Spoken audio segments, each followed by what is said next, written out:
This is our, the Ward One, NPA meeting for October, Nice tennis tournament. and I'd like to welcome you all and, Around the corner from it. just hope you had a chance to get some food. And go and, I'm gonna go through the agenda first to see if, so that everyone's on the same page as to what our agenda is. So we're gonna start with introductions and announcements. And during that period, if you have an announcement or you have an opinion about something that's gonna be discussed later, we have a couple of things in our, they require some comment. Please hold it until we have that particular item come up. And then, so we're gonna have Speak Out, followed by a city councilor update, and I think be here, it's gonna talk about the police oversight ballot item. We have a update from Emer Feeney on the Fletcher Free Library, and then Neighborhood Code by Charles Dillard and Sarah Morgan. And last but not least, Darren Springer's going to be here and talk about the Burlington Electric Department bond item. So, are there any questions about the agenda? Yes. Yes, you didn't mention Carter's name. Do we know if their daughter has been born? Monday night. What was the question? So we don't know. No, what was the question? Yes. If Carter's baby, Sophia's daughter has been born yet. In case for those who don't know, Carter is one of our city councilors, and his wife is due anytime now. Yeah. Yesterday. Right now. Okay. So, we're gonna, as we usually do, go through with introductions, and I'll start. My name's Tom Darenthal. I'm a member of the steering committee. I live on Nash Place.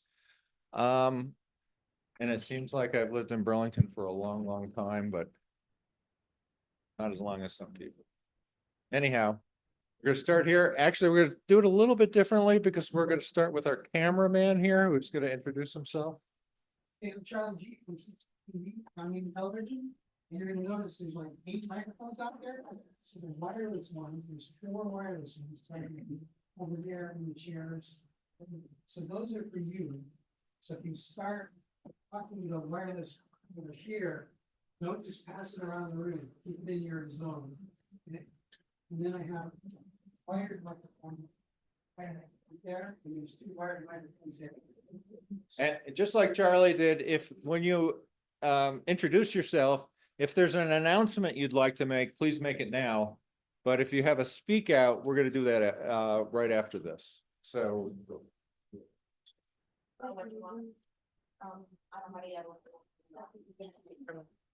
Cito. Okay. And Oh, is it me now? it's you now. Sorry, I thought I was on at 7:30. Jonathan? Oh, no. Oh, I'm just thinking. I was like, I don't know. Hi, my name's Emer Feeney. I'm eating some soup. I'm the assistant director at the Fletcher Free Library. Happy to be here tonight. I'm Karen Long, and I live on Henry Street. Hi, I'm Allie Schachter. I live on North Williams Street.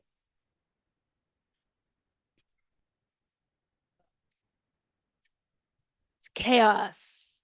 I'm Selena Colburn, and I live on Latham Court, and I am a new member of the steering committee. Reverend Mark Hughes, Ward 1.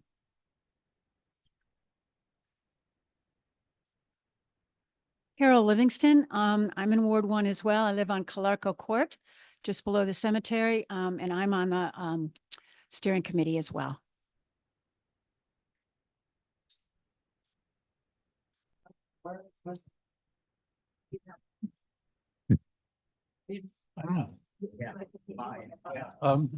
Peter Lukowski. I live in Burlington Co-housing on East Avenue. And I'm Cheryl Green, and I live with Peter. I'm Rob Gutman and I live on North William Street. Breck Bowden, Brooks Avenue. Linda Bowden, Brooks Avenue. I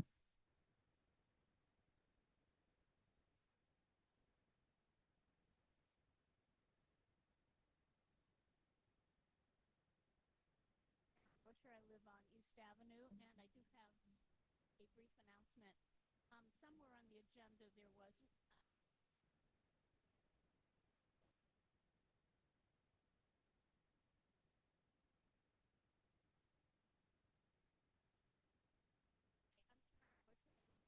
and I just wanted to encourage people. There was an email that came out talking about a tour of Centennial Woods, and Lori Anderson was here last time, and at that time she had put up a list of events, and so one of those events was a tour of Centennial Woods, and I took advantage of that, and it was very informative, and I highly encourage neighbors, especially co-housing and others, to do the tour. Centennial Woods is being used as a UVM laboratory, and they also want to make an accessible trail. And I think everybody's insights and input would be very helpful. So I highly encourage people to seize the moment. Thanks. Okay.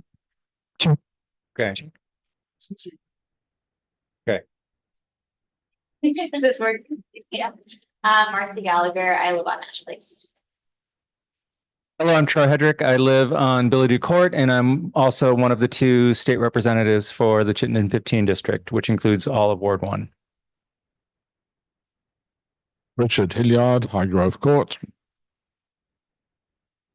Catherine Berman, North Street. Marion Price on North Prospect Street. Angie Chapel Sokol, North Prospect Street. Jonathan Chapel Sokol, North Prospect Street, and the steering committee. Mike Hoey, a journalist of the ABC 22 and Fox 44, here to offer some news coverage for later on tonight of the police accountability ballot question. All right, has everyone? You have an I announcement? have an announcement. Yep. Sorry. Okay, go ahead. Ben. The steering committee got a note from folks from MCHV, the medical center, that they this weekend are going to be doing some construction on the roof. Anyway, some construction, which means the Mary Fletcher Road, which is normally the access road for a lot of the emergency vehicles, is not going to be open for them. So they're going to need to use East Avenue for just the Saturday and maybe into Sunday for emergency vehicles to come through. So they just wanted you to know that. The other thing that I wanted to talk about really briefly is that I don't know how many of you are aware of Oscar at UVM, which is the Office of Student and Community Relations, run by Gail Champnoy, who's really amazing in terms of doing conflict resolution and community building. And they've often been very supportive of our events on the NPA. Once a month, they meet as a coalition, a community coalition, with anyone who wants to attend. And Dave Colley often goes, I often go, city councilors often go, and the student government and Gail run the meeting. And I think we so often forget what our students are doing. That's pretty amazing. And it was just really heartening to go because they're just as involved in the community safety and just as concerned and just as affected by what's happening with community safety. And they're working on that as well.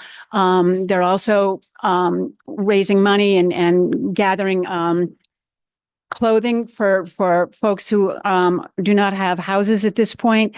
The president, I think, met with Troy about Troy's work on a resolution to cap the enrollment at UVM. And there are a lot of students who were very supportive of that. So it's really interesting to hear what they think about that. We know what we think, but it's really good to hear from them. They also have done work and events with residents of Isham Street and Hickok Place, a lot of community building. And because of the Living Well staff being cut, which you probably saw this summer, which was really frustrating, they're underway to get some machines that would dispense contraceptive materials, and all of that was cut off because of the age well being cut. So that they're frustrated with that, but I think they're looking again at how can we circumvent that, and they're working with Planned Parenthood. Also, they have a committee on landlord tenant, and a lot of the way young people get information at UVM is through their newsletter, which we could publish as well. We could publish articles. And there also is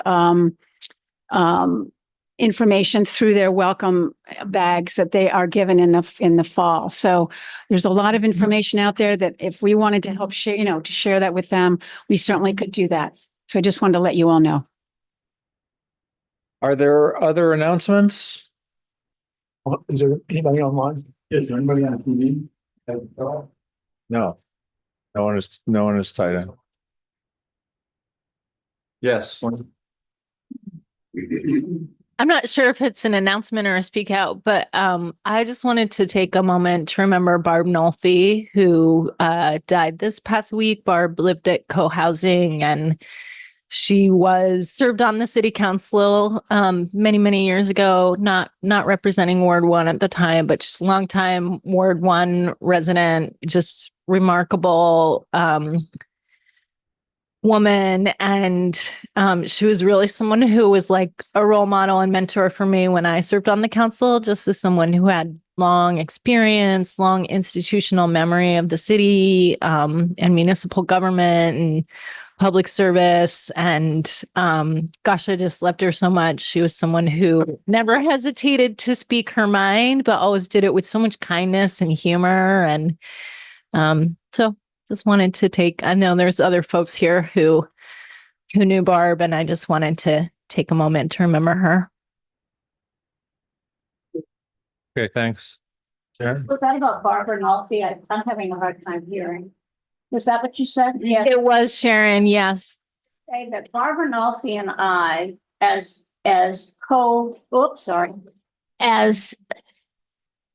aldermen, when we got elected, decided that we didn't feel that as women, because there were very few women on select boards and aldermen councils anyways, we worked to get the name changed to city councilor. And we were very pleased about that. And I just wanted to let you know, Barbara was very influential and very determined, and we partnered together. And she also took a very strong stand about hydropower and how large hydropower plants can destroy wetlands and native lands up in Canada and for Indigenous people. And she went and saw that and were the eyes and ears for our council, making some really wise decisions about investment. Small hydro plants are wonderful. It depends on the size. But anyways, Barbara had a lot of insight, a lot of knowledge, and I just wanted to share just a couple of aspects of who she was. Thanks, Sharon. Angie. So what do you announce? Are we speaking? We're in announcements, really. Yeah, we're trying to be more formal about announcements versus speak out. But are there any other announcements? Yes. So I just wanted to make everyone aware that there is I just had to look it up on the calendar, the fourth Thursday, which is the 24th, we're doing an equal protection constitutional amendment working group session. It has passed the first biennium. So I want to invite those of you who are interested in participating in that process to join us at the Richard Kemp Center. We'll make sure we get the pizza. So this is again from 6 to 8 p.m. on October 24th. It's an equal protection constitutional amendment that we're halfway through. So hope to see you there. Thanks. Any other announcements? All right, I actually have a couple announcements. One is that I got my election ballot, so I think they've all been sent out in the city of Burlington. If you were expecting one and did not get one, I would contact City Hall. All right. The second announcement I have is that AARP has made available this nice voting guide in terms of questions to ask candidates. And so I have a number of these. I'm going to leave them out on the table where the food is, and if you can pick one up on your way out.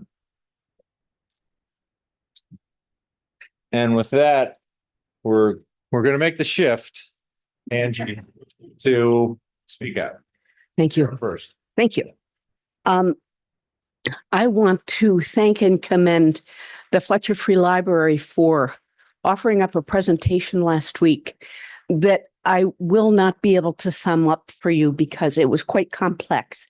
But the speaker was Robert Putnam. And a long time ago, he wrote a book called Bowling Alone that may be familiar to you. And that was essentially about, and he did a great deal of research on it. It was essentially about how in any society or culture, and he studied cultures all over the world, that people who gathered in groups had healthier cultures altogether. You know, their societies functioned more equitably. People got along. There was more dynamic interaction in any given society. I would recommend the book to you. I would recommend his presentation if you could see it. I don't think it was taped. But I want to just say, I feel like this is that kind of group that we talk to each other, that we may disagree with each other, which is a fine thing. We should be able to disagree with each other and not be able to continue to converse. So I just wanted to thank us all for being part of this group and supporting the notion of community. Thank you. Thanks. Your name of the book? Bowling Alone.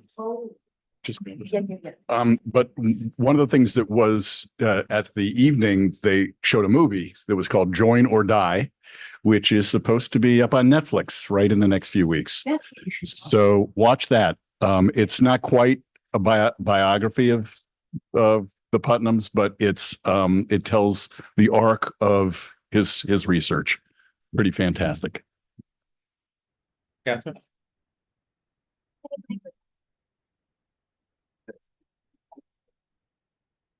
It's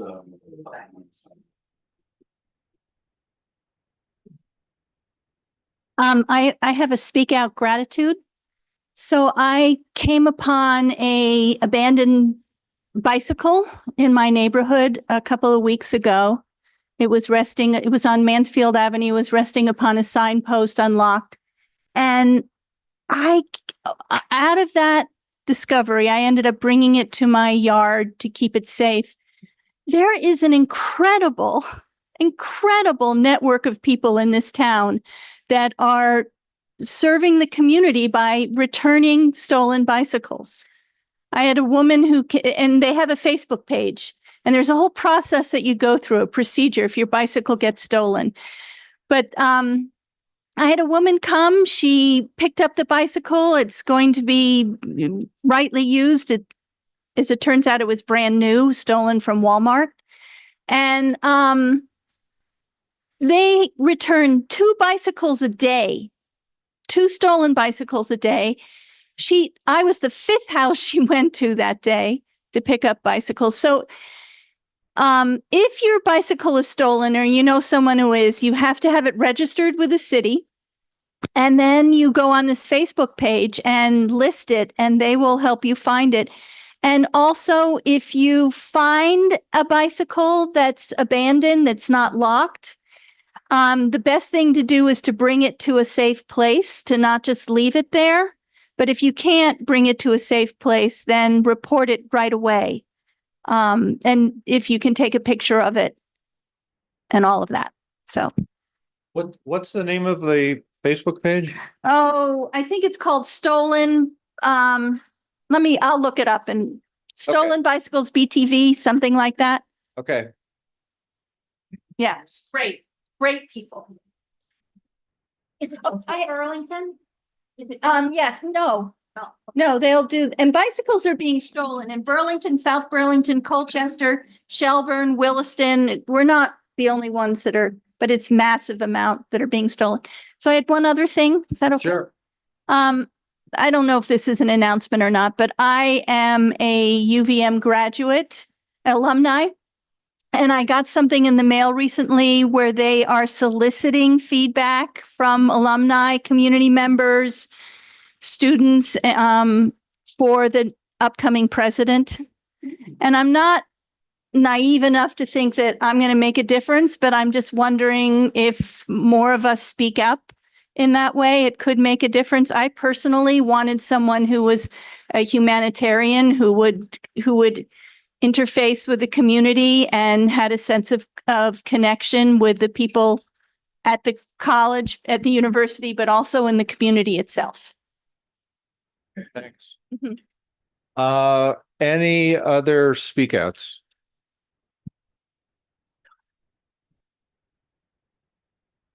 Seeing none, we're gonna move to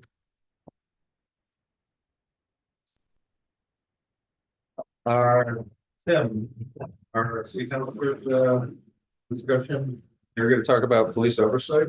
I am here. Okay. And while Tim is moving over, I have copies of this.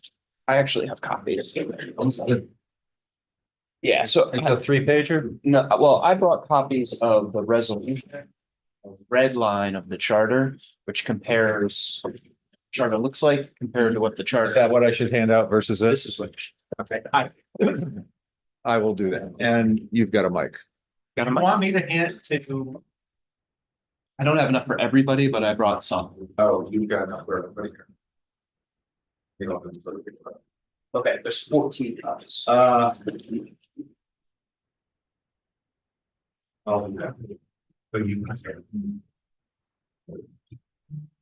So hi, everyone. The steering committee asked me to do a presentation on the question of police oversight, which is going to be coming up. The charter change component of that is going to be coming up on the November ballot. And my goal, I think our collective goal would be that everyone leaves this portion of the meeting having a little bit better understanding of the process and the question before them, so they feel like they can make a more informed decision as to how they want to vote on this proposed charter change. To that end, I thought it would be useful if I gave you a couple of sort of high level points, high end points, then walk through the procedural process, which I think is helpful in understanding why we're at where we're at, and then walk you through and answer questions to the extent that I can about the actual change to the charter itself and what I brought along with me. And some folks are going to have to share, of course, because I didn't bring enough. But what I brought along with me is the resolution that was passed, along with the red line version, the edited version of the charter. So you can see what the charter looks like as opposed to what the proposed full change will be. So that would be my agenda, a high level overview, a little review of the procedural history to remind everybody that we got where we got, and then going through the actual change in the charter itself. And I think everybody here by now knows that I'm more of a listener than a speaker. So this is a lot of material, so I'm going to do a bunch of speaking. Feel free to interrupt me, but I do think there's a lot there that's worth going over in 30 minutes. So let me start with the sort of high level points from my perspective. The policy question that the city has been facing, in a nutshell, there are different pieces to this, of course, but the sort of high level policy question that the city has been facing for some time now is when a police officer is subject to significant discipline in the police department because of alleged misconduct, whether the police chief should be the ultimate decision maker as to what that discipline looks like, which is the current situation, or whether there should be a role for the community in some fashion to have a say in that decision. And if the community has a say in that decision, how do we set that up so that it is fair? And we want it to be fair because, of course, fairness is a value. These are police department officers or municipal employees. They have a contract with the city. They're represented by a union. That contract is hotly negotiated every couple of years. So there's, procedural protections that they have pursuant to their collective bargaining. They are also subject to oversight because every police officer in the city has a license. There's actually different levels of licenses. That license is controlled by an organization that's run down out of Pittsburgh, Vermont, the Vermont Criminal Justice Council. So that's a different process that a police officer who's subject to a disciplinary action has to go through.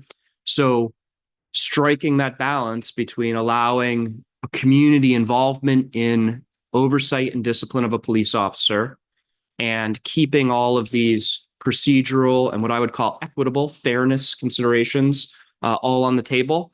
That is was sort of the high level policy question that we had to address.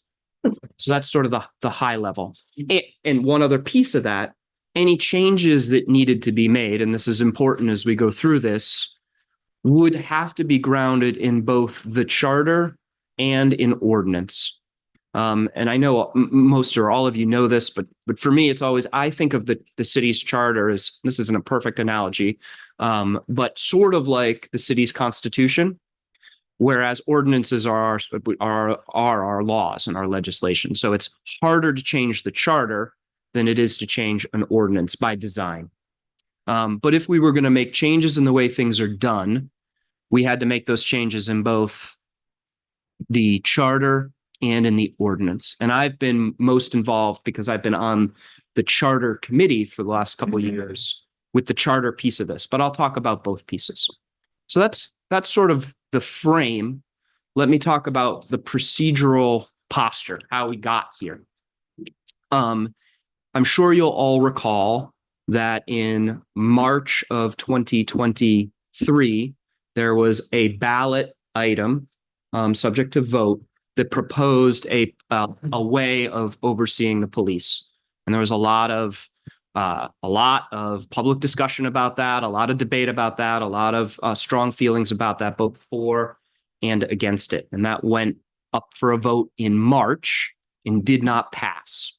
And this is, you can actually sort of follow along with this if you look at the resolution. The resolution that we passed a while ago lays out this procedural history. So that didn't pass in March, but prior to March, in February of 2023, the city council committed to embarking on a process to explore and potentially change this police oversight question if the ballot item didn't go through, and it ultimately did not go through. And that commitment was made on, you see in the first paragraph here, on February 6th of 2023. I wasn't on the city council at that point, but when I joined the council in March of 2023, the ballot item had failed, and we had this commitment that we had made to the community to embark upon this process. That process started in a joint committee of both charter change and ordinance, because it was going to require changes to both documents if we were going to make any changes. And I was on that joint committee process in my first year on the city council. And if you see, we explain that in that first 8 months, the joint charter change and ordinance committee had 14 meetings, all public meetings, in which to work on this process of potentially changing both of these documents. So a lot of meetings.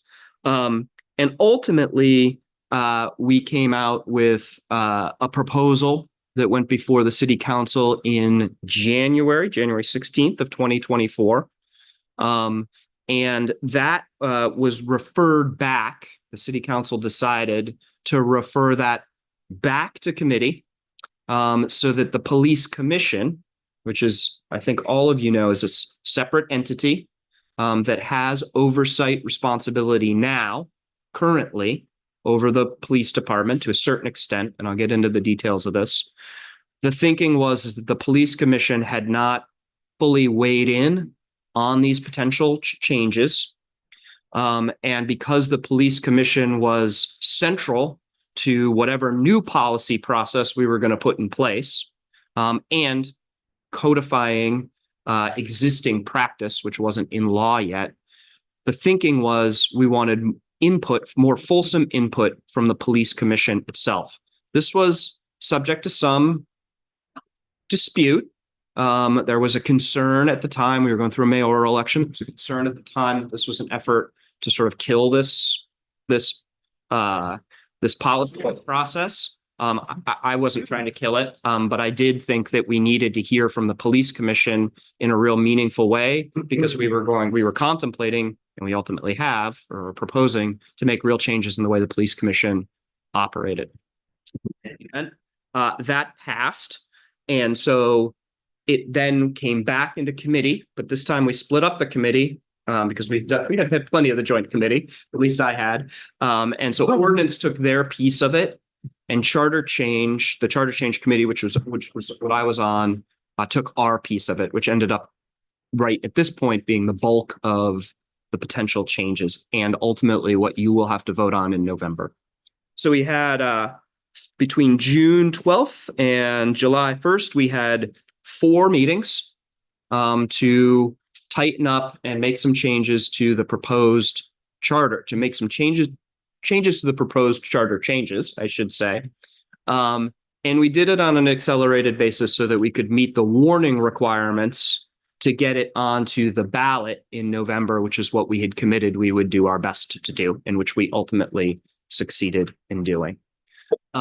So that is where we are. Then it came before the full city council, and there's a nuance which I'll touch on in a second. Came before the full city council, who voted, and now it is going to be before you on the ballot in November. So that's the sort of procedural posture. And let me pause for a second.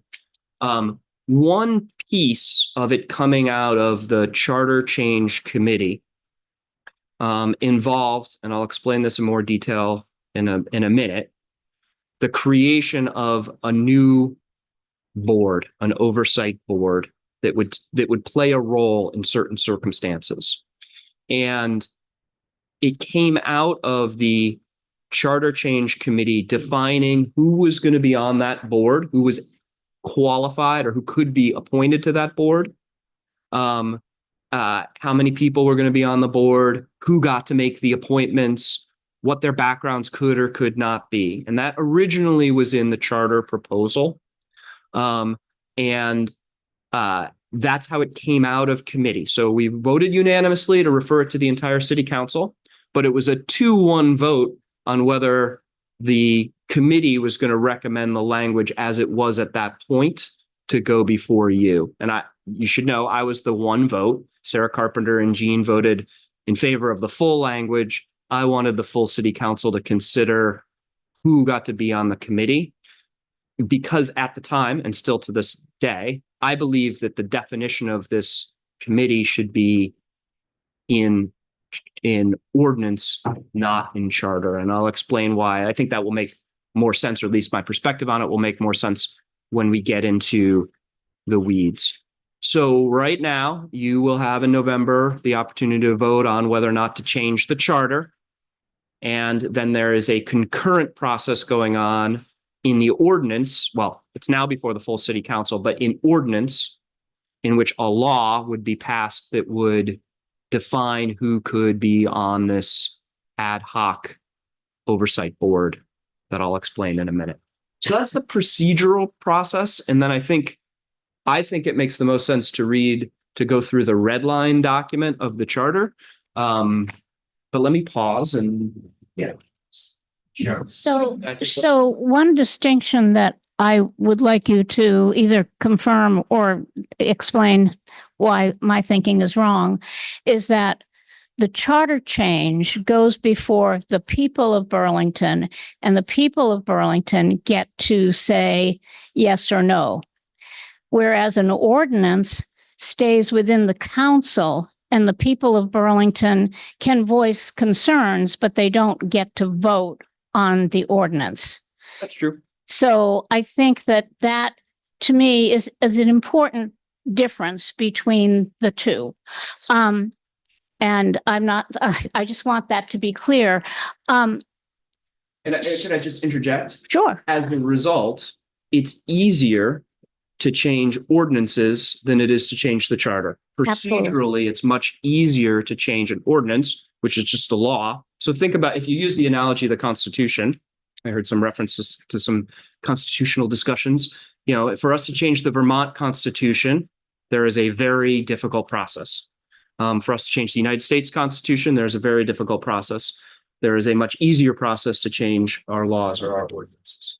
So I'm interested in hearing the rest of your presentation, but for me, I feel like what I've got to vote on, this is me personally, is only half of the equation. And I'm concerned about the details in the ordinance. So I'm really trying to sort through what I want to do. I truly believe that there should be an oversight committee, and the way it is proposed and how it's going to function, and you'll explain that, I support. But I am concerned about the details that are not really fully vetted at this point. So I'll let you continue. Yeah, you're not, I don't agree that details aren't fully vetted. But certainly people who wanted the definition of who could be on this newly created entity, the people who wanted that to be in the charter wanted it to be in the charter. People who wanted it to be an ordinance wanted it to be an ordinance. And I'll explain my thinking, and I think reasonable people can differ. I think that debate would make more sense if everybody was closer to being on the same page as to what these changes actually are. And so maybe we'll get to that when we sort of flesh these things out. Yes.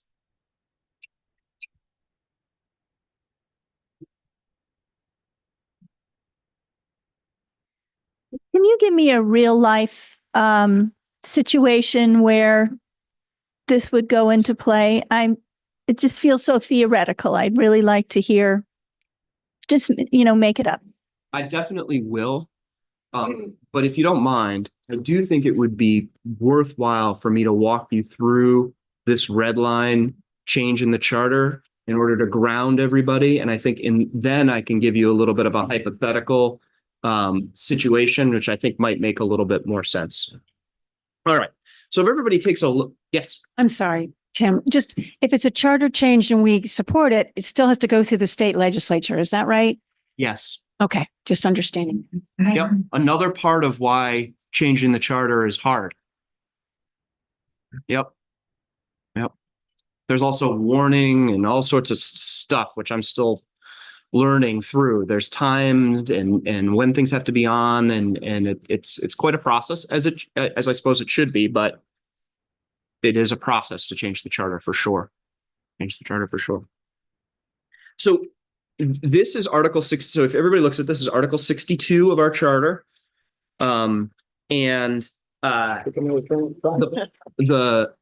The language that's in black is the existing language of the charter. Sharon, you don't have a copy of it. No, is there any way to put that up on the screen, or is that impossible? To put that, it is impossible. Okay. It's fine. I think I'm a copy. Thank you. I was hoping everyone. I don't know if there's a. I didn't better be the please. I heard on the screen, yeah. I've actually seen it before. Okay. We're not going to get it on the screen, but I did bring copies. So, so first of all, if we look at the first paragraphs here, you're going to see reference to the police commission. So the police commission already exists, right? And is already functioning. So, paragraphs A, B, C, D, and then you have to skip that page. And part of D and E, in some ways, in many ways, actually, codify into law the way the police commission already interacts with the police chief. Right? So the police chief and the police commission have been functioning in a particular way for the last few years through a various decrees and letters and understandings, but it hasn't been codified into law. So a lot of what is in the charter is, in this part, is codifying into law already what's already happening. And so what that means in a nutshell is that when the police chief is involved in potentially disciplining a officer, he shares with the police commission, to the extent that it is lawful and allowed, as much information as he can. And he solicits input from the police commission if there is a disciplinary matter that meets a certain threshold. And that is already happening, and the police commission is already involved in that process. And so a lot of this sort of just puts that into law, what's already happening. Where we start to get into some changes is if you look in subsection D on the sort of second page there, where you start to talk about if the police commission and the police department differ on what the discipline should be. So if you look at this, it says, after receiving notice from the police chief of the recommended or actual discipline relating to the review of the alleged misconduct, the Board of Police Commissioners, and this is not the other board that I'm going to talk about in a minute. This is the existing police commission that the city council appoints, shall have the authority to, 1, recommend an alternative disposition to the chief of police within the time established by ordinance, or, and this is new, independently investigate any allegation of misconduct. They have to take a vote on it. There was debate as to that should be 2/3 or majority. This is what we settled on. And we'll have the authority to hire an independent investigator to conduct an independent investigation if they so choose. Now, to touch on your question, right, which is this sort of, how does this work in real life? It's the expectation, based upon previous experience, that it will not be very often that the police commission will need to do this. 1, because most often the police commission and the police chief will agree on the discipline. That's often the way it occurs. And 2, even if they don't agree on the discipline, it won't be an issue in which the police commission says, well, we need more information than you've already provided us. But we wanted, or it was decided, that if in that hopefully rare circumstance, the police commission decided that it didn't have enough independent, sufficient information, that it could have the power and the authority to go ahead and make those inquiries. And so that's an important change, important difference. Then, if we move along to subsection E, and this is, in my view, all this is, you're getting my gloss on this. I don't mean to hide that. What happens if the police commission, whether it does an independent investigation or refrains from doing an independent investigation, and the police chief just do not decide on the ultimate discipline of the officer? Again, right now, the police chief decides what the ultimate discipline is, period. What happens? So what are we doing differently now? The police chief and the police commission, the existing police commission, cannot agree. Then the tiebreaker, so to speak, is this independent panel. And the independent panel isn't intended to be an existing an existing panel, like the police commission exists. It meets every month and it exists like the other commissions do, and it has a wide range. This is and this was frequently used during these committee meetings. This was a like break glass in case of emergency situation, right? We hope and have every reason to expect that this will rarely, if ever, be used when it gets to this point. But if it does, who is the tiebreaker on the ultimate discipline? And so we talked before about sort of the big policy level question.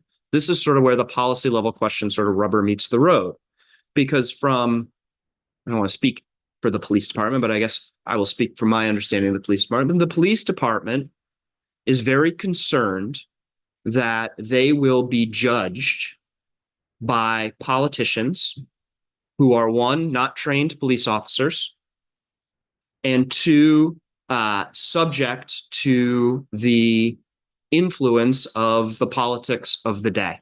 So their position is, hey, look, other professions are not decided, their ultimate discipline is not decided by sort of the mayor or the city council or sort of, people. And we have a very complicated job. We're under a tremendous amount of pressure. The standards are complicated, where we're asked to make split-second decisions under incredibly trying circumstances. And we do not want, if something happens, because again, you envision this happening, this process unfolding in an incredibly serious situation. This is not a police officer who is late to work, right? This is not, or who uniform is not up to snuff. Those things do not get into this bucket of situation. On the other side, right, are the proponents of change who say, well, we don't feel comfortable with just the police department internally, but via the police chief making a decision under those circumstances. So we went through a lot of different ideas as to how we could break a tie between the existing police commission and the police chief. And where we landed was the creation of this, I call it an ad hoc committee, because it's not going to be people who are in existence. It's going to be people who are appointed in the moment. And so this charter change in subsection E creates that committee. Then the question to what Sharon says is, who gets to be on the committee and what are their qualifications? And the policy debates around that are, well, are these people who should have law enforcement experience, human resource experience? How many should there be? Should the mayor get to appoint them? Should the city council get to appoint them? From law enforcement's perspective, and I think probably from all of our perspective, how quickly will they be appointed? Anybody who's been involved in the appointment process knows that this is not a quick process.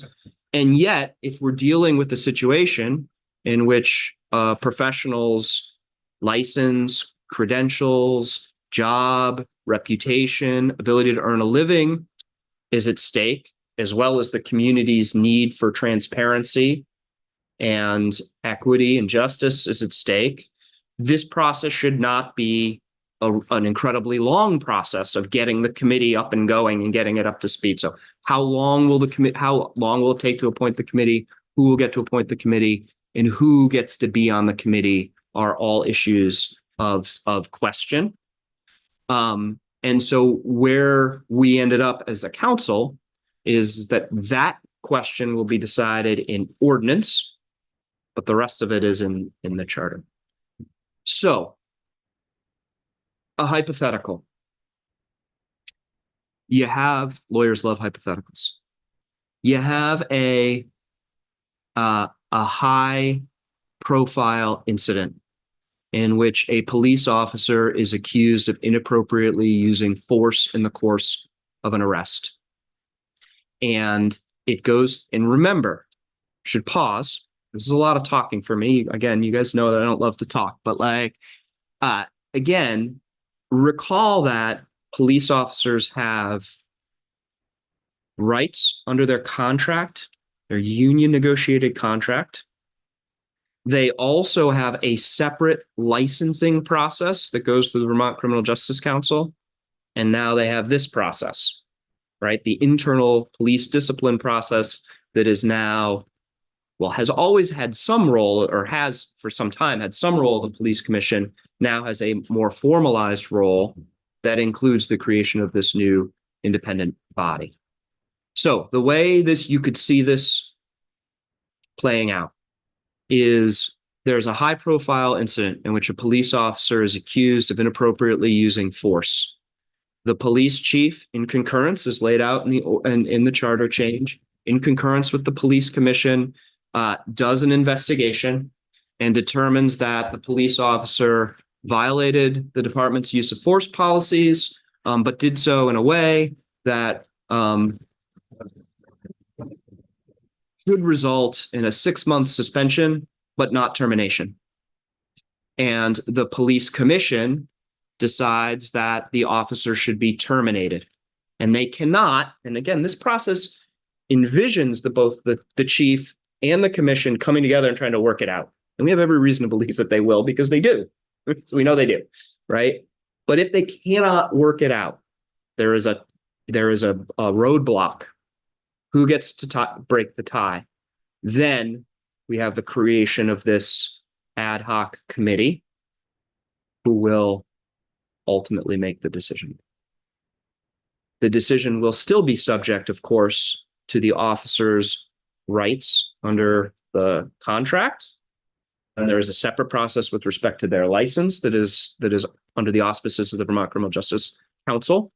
But this is with respect to police discipline within the department itself. I believed, so I disagreed when we had this, and I forget exactly what the draft charter said. We went through a bunch of permutations on it, but I disagreed with how we defined who could be on the committee when I was on the independent committee, when I was on the charter change committee. But more fundamentally than my disagreement on the details, I believed and still believe that the makeup of this ad hoc committee should be decided by ordinance. And my principal reason for thinking that is because none of us know how this is going to work. And I think that the city should have and we need to get it right. And I think the city should have the flexibility, if it goes through the process. And again, we hope we don't have to go through that. This is not a process anybody wants to get to. But if we go through the process and we find that the appointment of the committee, the makeup of the committee, the appointment of the committee, and the committee process, the ad hoc committee process is unwieldy, unhealthy, unproductive in some way, I think it would be better for us to be able to change that in ordinance, having an informed experience of it, than having to go back through the charter change process. Obviously, there are strong feelings by folks on all sides of this debate about who gets to be on this ad hoc committee and who gets to decide. But that's only part of what we're trying to do. So that's sort of the procedural process. That's the substance. I'd be happy to answer more specific questions about the red line. I have a question. Sure. Why don't you call on people? You want to call on people? I'm calling on my. Yeah, nice. Oh, Nice. And it's a easy question now. This ad hoc committee. Yeah. Did they get to decide what, which of the two, original, let's call it penalties are? No. Or do they get to decide what penalty should be? The ad hoc committee does not, as I understand it, the ad hoc committee is not deciding between A and B. The ad hoc committee is deciding. They're gonna decide. Okay, I got it. Anyhow. Now in practice, yes, a little bit hard to imagine that the ad hoc committee maybe would come up with an entirely separate route, but they can. Okay. And will this be like a group that? Microphone? Oh, sorry. Sorry. Will this be a group that is like they're going to be like on a commission and they're going to have a 3-year commitment, or is it going to be like a jury thing where you're going to pick 3 to 7 or 3 to 5 people each time you have to do it? The latter. Okay. It's not because the vision for this, the expectation, and I should say, because it sounds as though maybe doesn't sound grounded enough, but a lot of the time that we spent on this was talking about what's actually happening, right? To try and ground our expectations as to what would happen in the future. And so based upon that, obviously no one can predict the future, but based upon that, our expectation is that this is not going to happen very often, if at all, right? It could be 15 years before something like this happens. And frankly, we all hope that's the way it works, right? Because one, we hope that there's not a serious disciplinary incident involving one of our police officers. And two, we hope that if there is, the commission and the police chief will be able to come together with a resolution to it of some kind. And that is happening. So no, it is more like a jury than a standing committee, because it's not as though this independent panel will have work to do the way the police commission has work to do. And I'll just say one other thing. We had, in September, we had a draft. I only brought one copy of this, but I'm happy to pass along. The ordinance committee of the city council passed out a draft ordinance as to who would, and I'm not on the ordinance committee, but as to who would be on the independent panel, and who would get to appoint those people and what their qualifications could be. And we did not vote on it because we did not appear to have consensus on that. So we are now working on that as a council. And I'm hopeful the council will be able to come together with not unanimity, greater consensus as to what that will look like. Other questions? Yeah. Tim, during the whole process with the committees and city council coming up with this proposed solution, did you group look at other cities and what they're doing, or get any input from outside of our? Yep. We looked at other cities. Yes, the answer is yes. We looked at other cities, and the bottom line, at least from my perspective, Rob, was, there were pieces of what some other cities did that, that made sense and that sort of informed our thinking, but there wasn't sort of a cut and paste sort of model. Most places, I think it could be wrong about this, but I think every other place in Vermont, and this is actually kind of important, right? The police, most places the police chief makes the call. I think in some places, maybe it goes to some municipalities have set up independent committees, but a lot of the independent committees function in the way our police commission currently functions, but don't necessarily include ultimate disciplinary decision under. So it's a little bit, it's not an insignificant change.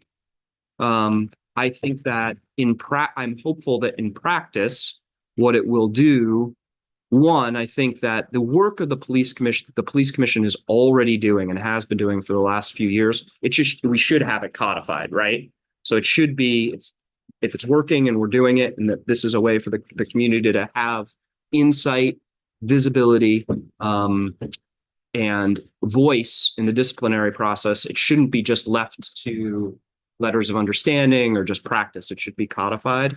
And then we get to where the rubber meets the road in this ultimate disciplinary position. And is there a sense that Montpelier will go along with this and agree with, or it's a total unknown? To me, it's a total unknown. I'm sure some of the more experienced politicians might have a sense. I guess I don't know the answer to that question. I've always been operating under the assumption that they would say yes.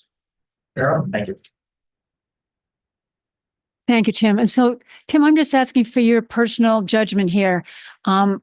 We know, living here, that we've been through really hard times around this issue, that it's really been inflammatory. It's really been troubling. different, members of the community have really struggled with this. My hope would be the fact that we have put so much attention on this and that there's a process that has pulled you all to listening and gathering information, that process in itself, I'm hoping is shaking things into a better place than what they have been 10 years ago.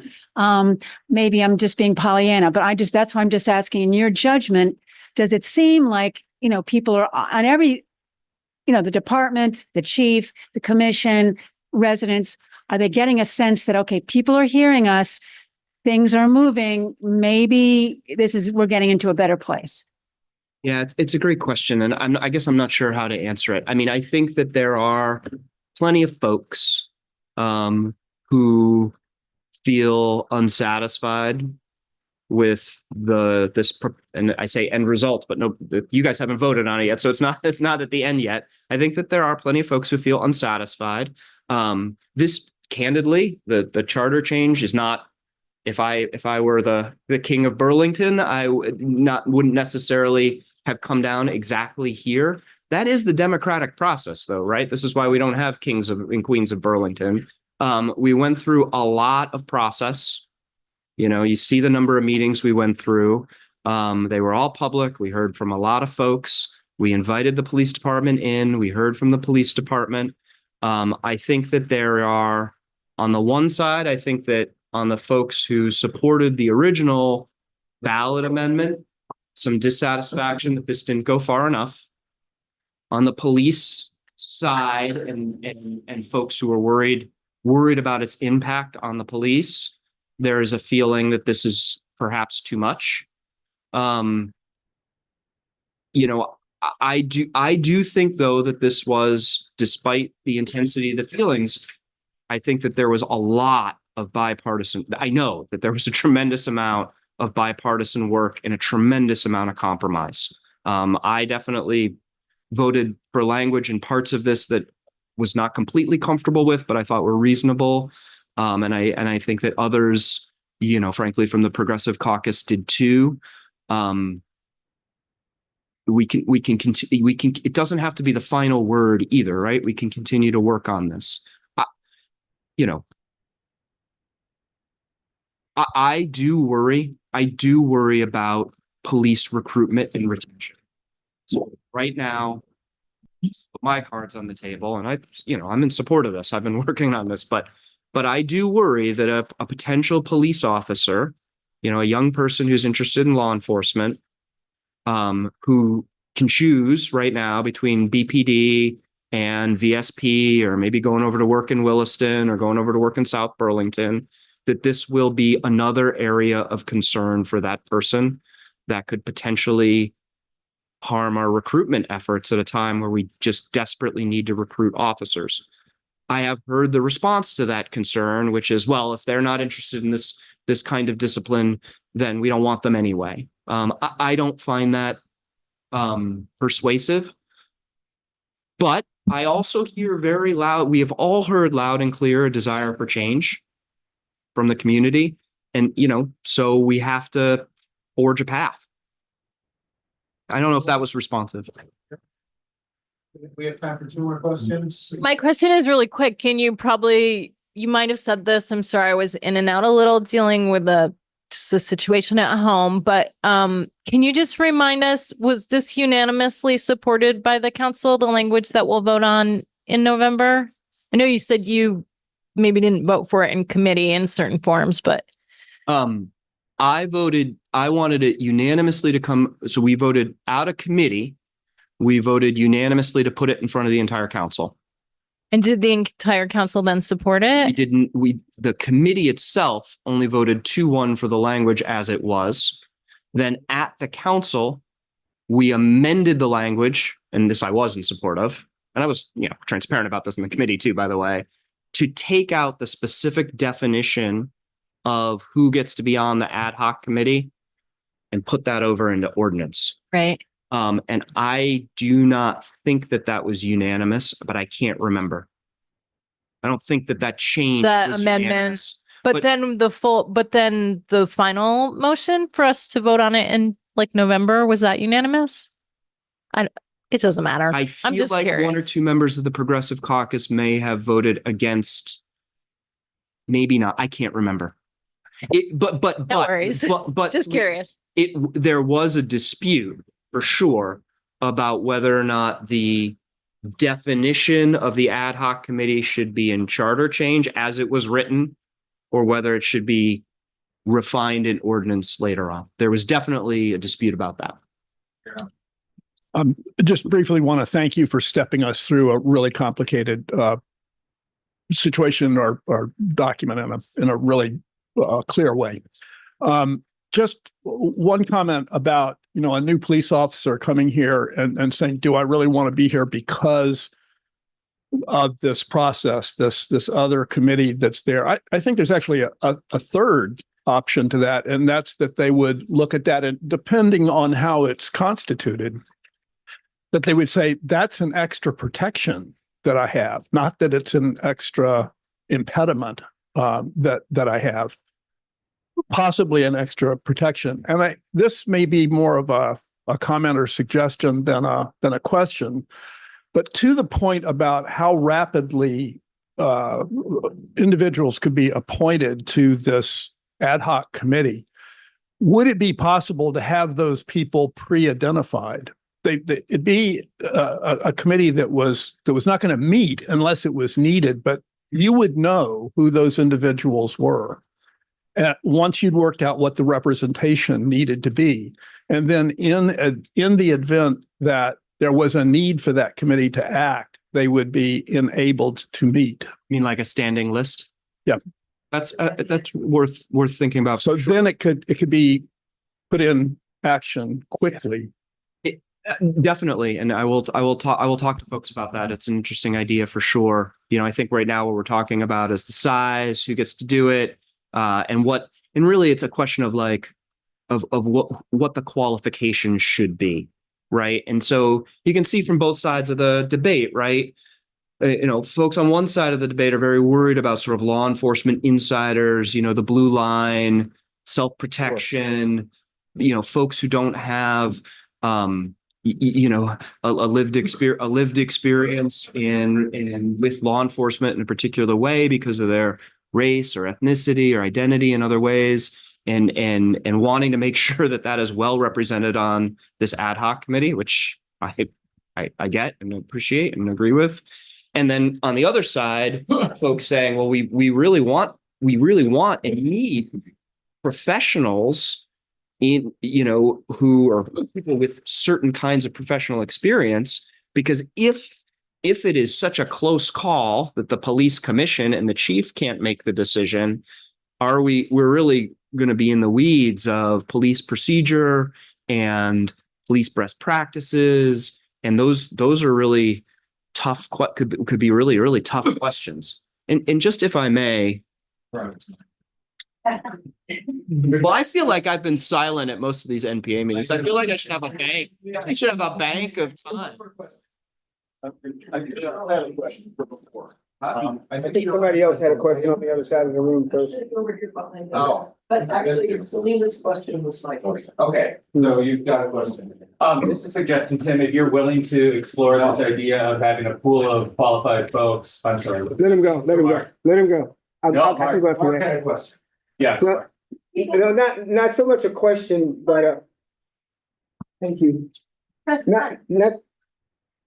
Press the button. Can you hear me now? We can't hear anything. So not so much a question, but just a partial, well, maybe part of a question in there. So I'm looking at, I've seen this before. I think I shared it with Gene Bergman earlier.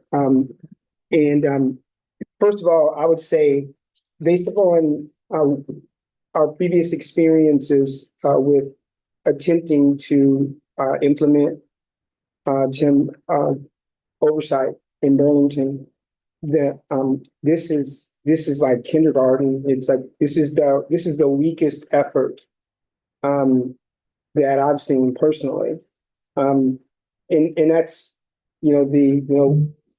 it's hard to contextualize it because you don't start early enough in your analysis at the beginning of the policy, because you because of course Moreau vetoed one, and then there was a time where the council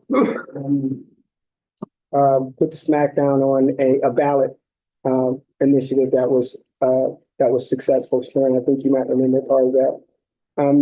It was in 2019 where we had three major incidents: the Melly brothers, as well as a guy getting punched in the face and actually dying in the hospital by Corey. So there's more context, I guess, that is missing from this discussion. And personally, with me, that kind of bothers me. I understand the work that you're doing. I appreciate it, and I have a lot of respect for what the council is doing. But I think there needs to be a fuller contextualization of what it is that we're dealing with, and an acknowledgement that this is political. This is the pendulum has swung in city council, and this right here, my fear for it, just speaking for Mark Hughes, is that if we do sign off on this, what we're doing is we're giving ourselves some kind of false sense of security as the second largest police department in the state. That's somehow or another we're doing something, and I think it's nothing more than just window dressing. Respectfully, I'm not attacking you or anything like that, but I really don't. I don't have an appreciation for what this is actually doing, because I don't believe that it's really doing very much. I'd also say that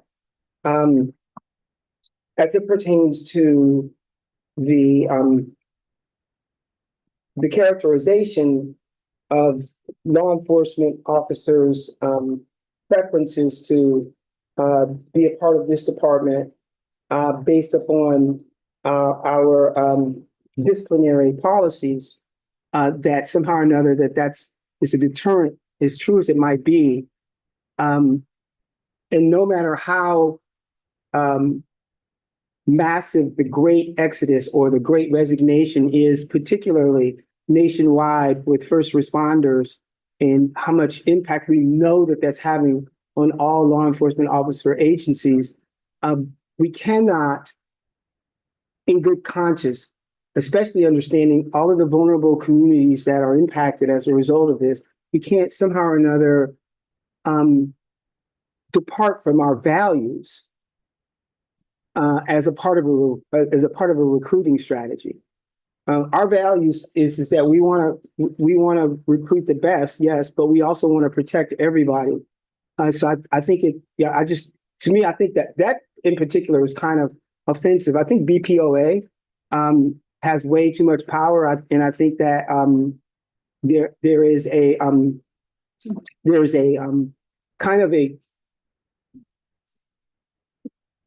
I guess the city council, at least the majority, is kind of complicit and captured, and maybe it's just this ongoing repetitive on repeat narrative that we're getting from John, who, in my opinion, should have never been reappointed.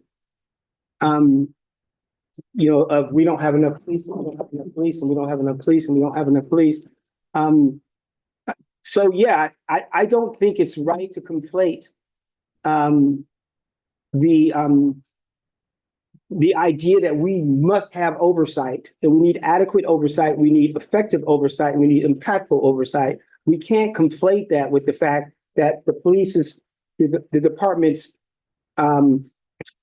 morale is low, or they feel underappreciated, or somehow or another we don't have enough of them. These are apples and oranges. We can't conflate that. No matter how many police you have, you must have effective oversight. So I do thank you for the work that you put into this, but it's been highly politicized and I think rendered therefore ineffective. Thanks. Well, I would say I am going to respond because I think I think it's a fair part of the conversation, right? So my hope here today was to walk people through the process and some of the mechanics of the charter change so that people can make an informed decision on how they vote. And, to the extent people feel like you do and agree with you, they should vote against it. And that's why we have this process. To respond to your discussion about the history that led up to the movement, that led up to to the calls for a different oversight process, I do want to assure you and everyone that in all of the meetings, and there have been a lot of them that I've been involved in the last year and a half, there was tremendous amount of both discussion and information. I think you participated in some of these meetings. The context in which this arose was definitely part of our discussions. And so it's true that in tonight's discussion, I didn't go through that backstory, but it wasn't absent from our policy discussions. And I want to make sure everyone is at least assured of that, regardless of how they feel that the process came out. And then, I do think that, part of what you said, I do disagree with. I do disagree with the fact, with the notion that our values are inconsistent with trying to come up with a fair process for our police department. I think that is consistent with our values. And I think disregarding the feelings of the employees who are whose careers could be potentially affected by this is a legitimate thing to put on the scale. It's not the only thing on the scale, and I don't think it's the only thing we put on the scale. I know it's not the only thing we put on the scale, but if the assertion is that it shouldn't be on the scale at all, I disagree with that. One, because I think fairness is a value. Setting aside recruitment, I think fairness is a value. We owe it to anyone who works for our police department to set up an oversight process that is fair to them. Period. Of course. And I do think that has a relationship to recruitment and morale. And I think city leadership, I don't think it's a question of capture. I think it's a question of responsibility. If we set up a system that is unfair to our police department officers, we can expect that we won't be able to hire or retain police department officers. And I personally think that that's a terrible detriment to our entire city. So it is a question of sort of trying to navigate between these values that are sometimes in tension with one another. And to the extent people don't think that we got it right, then by all means, they should oppose it and try and get different changes made. That's the process. And thank you very much. My pleasure. It actually was, I think it was a pleasure hearing all this stuff. I'm glad it was a pleasure for you. All right, we're moving ahead. We're a little bit behind. We have Emer here to talk about Fletcher Library, I think. Did I see your name right? Emer Feeney, yes. Emer. Okay. You will grab this one with the green cord. And try to untangle it a little bit. And where's the, you said a little bit on the. Right here. Right. Oh, okay. Just go. Here, I got a mic for it. Oh, I see. Yay, Elijah. Hi. Nobody else had to stand up here. Is this correct? Is this on? Yeah, it's on. Okay, great. Hi. Sure. That is a very pithy topic to be following. But I think the connective tissue is that we're here talking about strengthening community and what we share as a community. I think the library is an excellent example of one of the triumphs of shared community and shared values. So I'm really happy to be here to speak with you about it. This is also my community and has been for many years. I've been going to the library since I was 6, so I think I've really earned the ability to be a fan of the Fletcher Free Library. And September gosh, we're already through September. September was library card sign-up month. I know I'm preaching a little bit to the converted here. I see a lot of familiar faces, but I just want to remind y'all that, signing up for library cards encouraging your family and friends to do so, and renewing your cards if you've let them lapse. I hope you haven't. Is a great way of engaging with your community and using the resources that you already pay for with your taxes. I know a lot of folks are thinking about ways to be more frugal. Maybe they want to put money into something, something important in their lives. And the library is a great way to use our shared resources that we're already paying for together, and use them for lifelong learning, use them for entertainment, recreation, and also the shared space of the building that we're in, which of course you don't have to be a member of the library to be in, but I think the card is the symbol of your engagement with the library community, and we welcome you to re-engage with us if you haven't been in a while, and to bring your friends and family as well to the vibrant downtown library and our branch library in the New North End, which is a very exciting new part of the library, which we keep incrementally expanding as we have capacity. And pretty much everyone gets to dabble in the New North End branch library sometimes who works at the library, which is very nice for us. I want to just remind you of the kinds of resources that we have that you can access with your library card. Of course, there's the old school library resources, books, movies, books on CD, that kind of thing, the physical media. But we really, in the last 10, 12 years, been increasing our digital library to the point where half the library now is available to you from the comfort of your own home. And also that's a really important point for accessibility, right? Because a lot of folks are homebound or their lives have gotten very busy and it's easier for them to access things in the digital realm.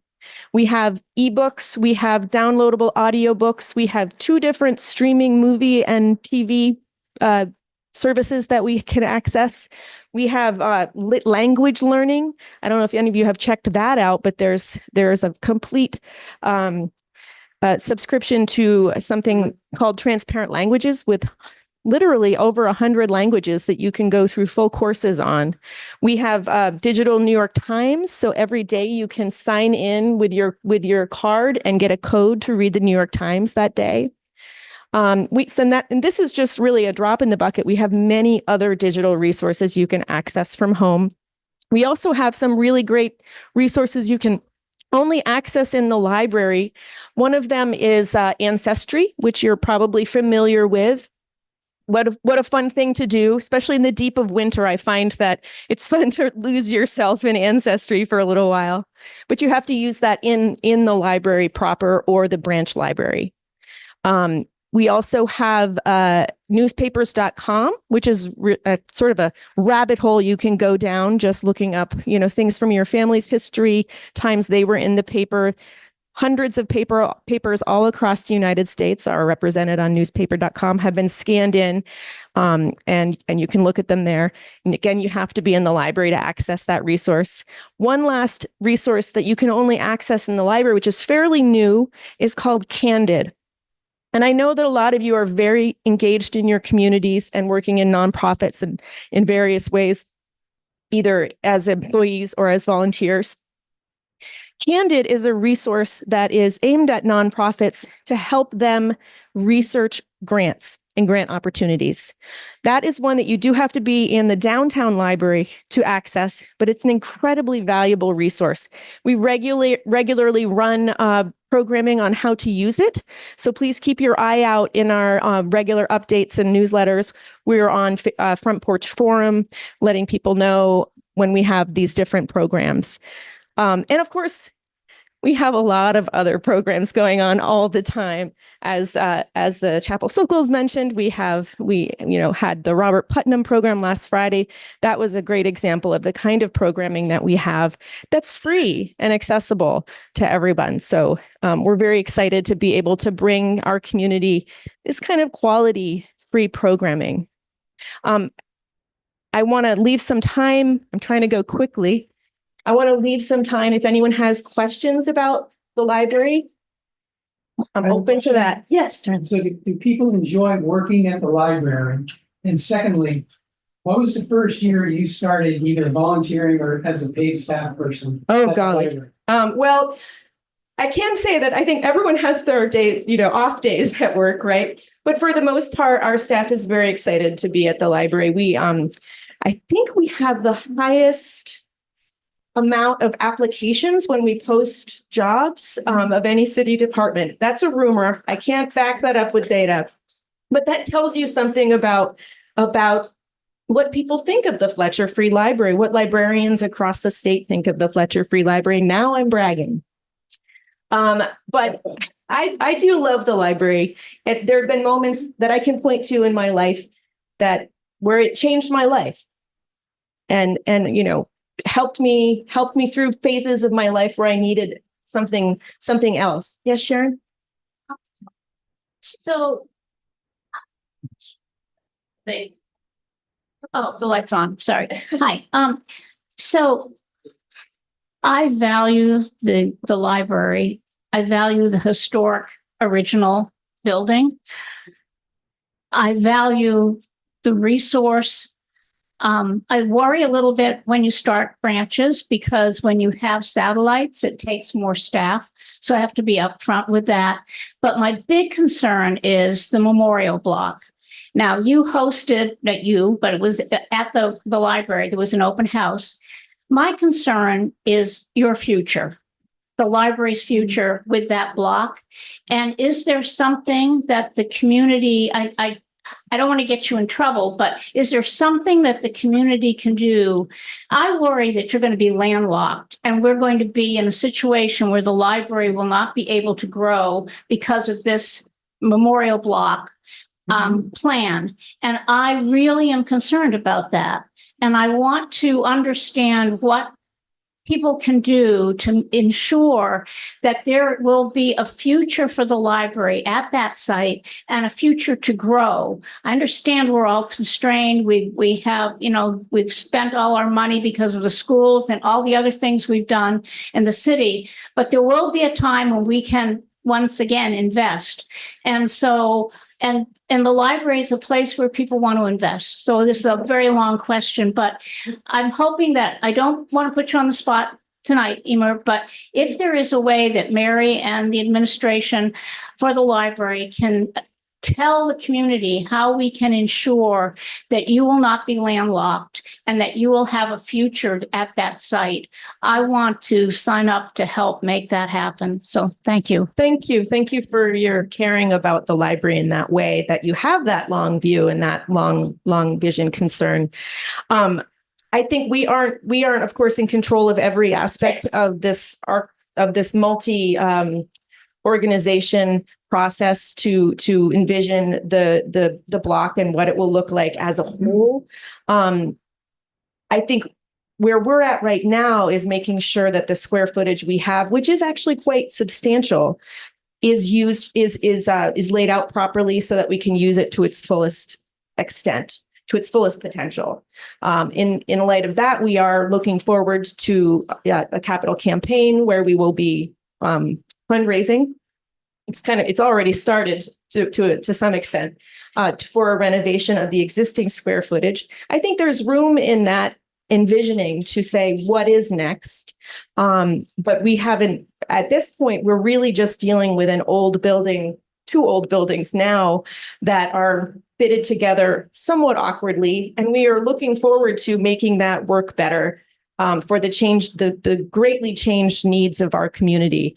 No one, for instance, ever envisioned that everyone would be charging their devices in the walls of libraries, that they would have computers with them. We're still dealing with that level of technological readiness, and we need to come into this century. And then I think we'll also be looking at what our future partners are doing and needing on the block in tandem with those organizations as we prep. But I think there will be room for public comment. And your concern, is certainly one that will be welcome at that table. So Eric Farrell, listens. He does listen. I don't know Joe Larkin. I knew his father, but I don't know Joe Larkin really. I mean, I have no reason to think he won't listen also. But anyways, I think if you want to ensure a future, I think I'm hoping that you will think about this and make the ask. That's all. Thank you. Thank you. Yeah. Actually, can I just address your concern about branch libraries? Oh, yeah. I just want to make sure that it's clear that when we think about branch libraries or other outreach related services of the library, we're really looking at places that we're having a hard time connecting to people at. For instance, our outreach services to seniors go to their living communities because oftentimes they can't come to the libraries physically. So we're going, okay, we're not connecting with those folks. How can we bring it to them? And our expansion to the New North End was very much like that too. We had identified that many groups of people in the New North End were not accessing our services. And it's actually quite simple to understand why. If you drive south from the library 3 miles, you exit Burlington, right? You go through, you're all the way through the south end of Burlington. If you drive 3 miles north, you hit the New North End. So it's just that it's so much further away and there's only one bus line, right? And that's the way it's going to be because of the logistics of the space. So we had to get ourselves out there to connect with people, and we're starting to see that it's working. And we're also able to do things like service IAA while they're in St. Mark's. They're coming to our library. So it's just allows us a little more flexibility when we can get into the community.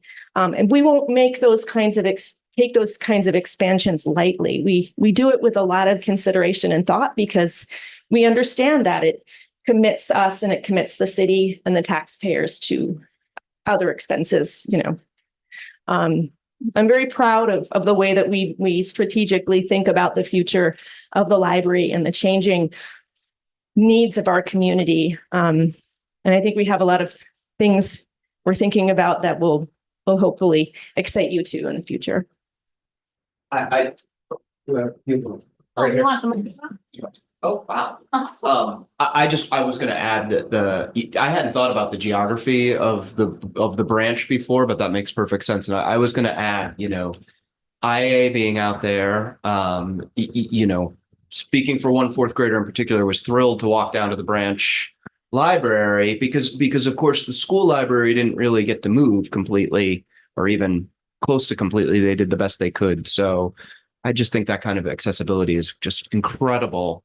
And it's definitely serving a role for the kiddos now. We're already going through a little bit of a tough transition. Right. Every opportunity that we have to show them the love, Catherine?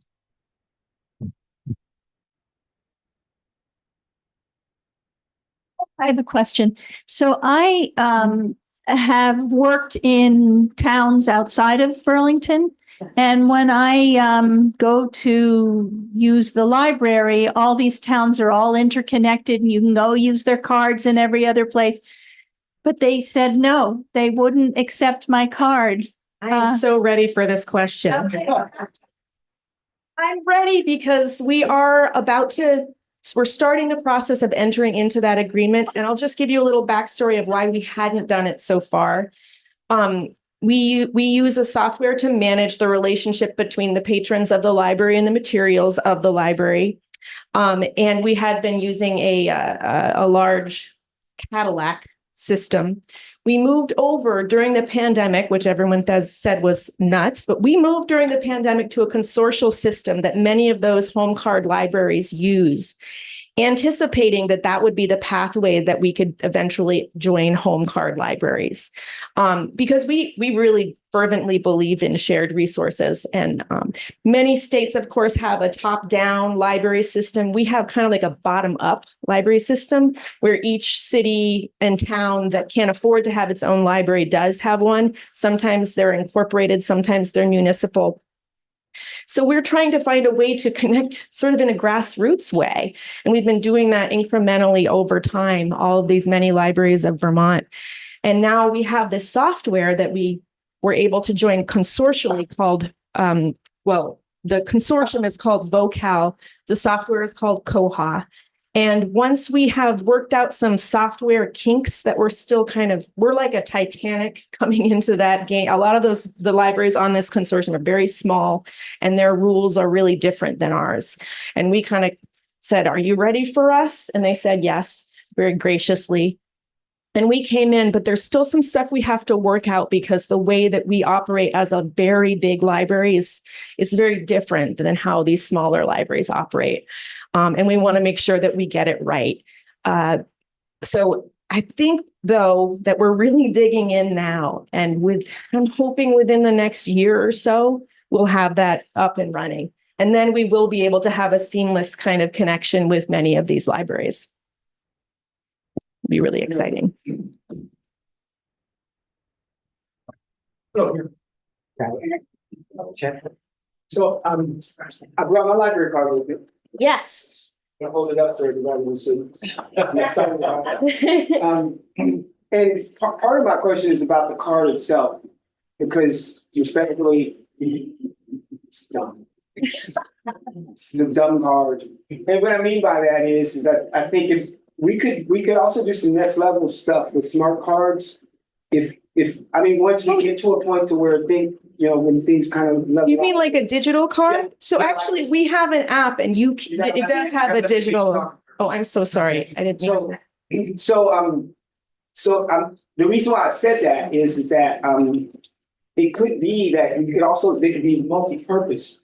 So in collaboration with like vendors across the city, maybe you could have things going on where you could maybe use your card for points or value or purchase or something towards a donation to the library. It can work in a whole lot of different ways. So that's one thing.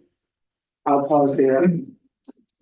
I would say that we do have a smart card, not as smart as what you're saying. It's like sort of smart, but we do have an app that you can use and put on your phone to manage your library account. And that does have a digital version of your card that you can show instead of having to bring the physical card. So the other thing is I'm wondering about the advisory committee if you had what does the advisory group or the library look like so we can talk about smart cards and other things? Sure. And I also want to thank you. Because the Racial Justice Alliance, we do Equity Matters on the first Tuesday of the month there in the Fletcher room. We're always there. So we're starting to get back to hanging out with y'all. So I love being in the community, and we love that too. Many.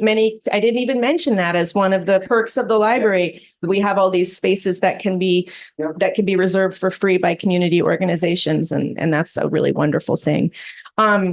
We actually have a library commission that is effectively the governing body of the library. And it meets very regularly, almost monthly, not quite. And there's room for public comment at every one of those meetings. We do when we have a virtual part of it as well, so that folks can come in virtually if that's the way that's best. So we do welcome engagement.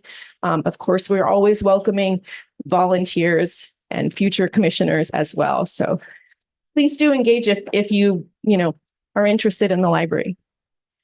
Thank you. That's great. Thank you. Thanks for having me.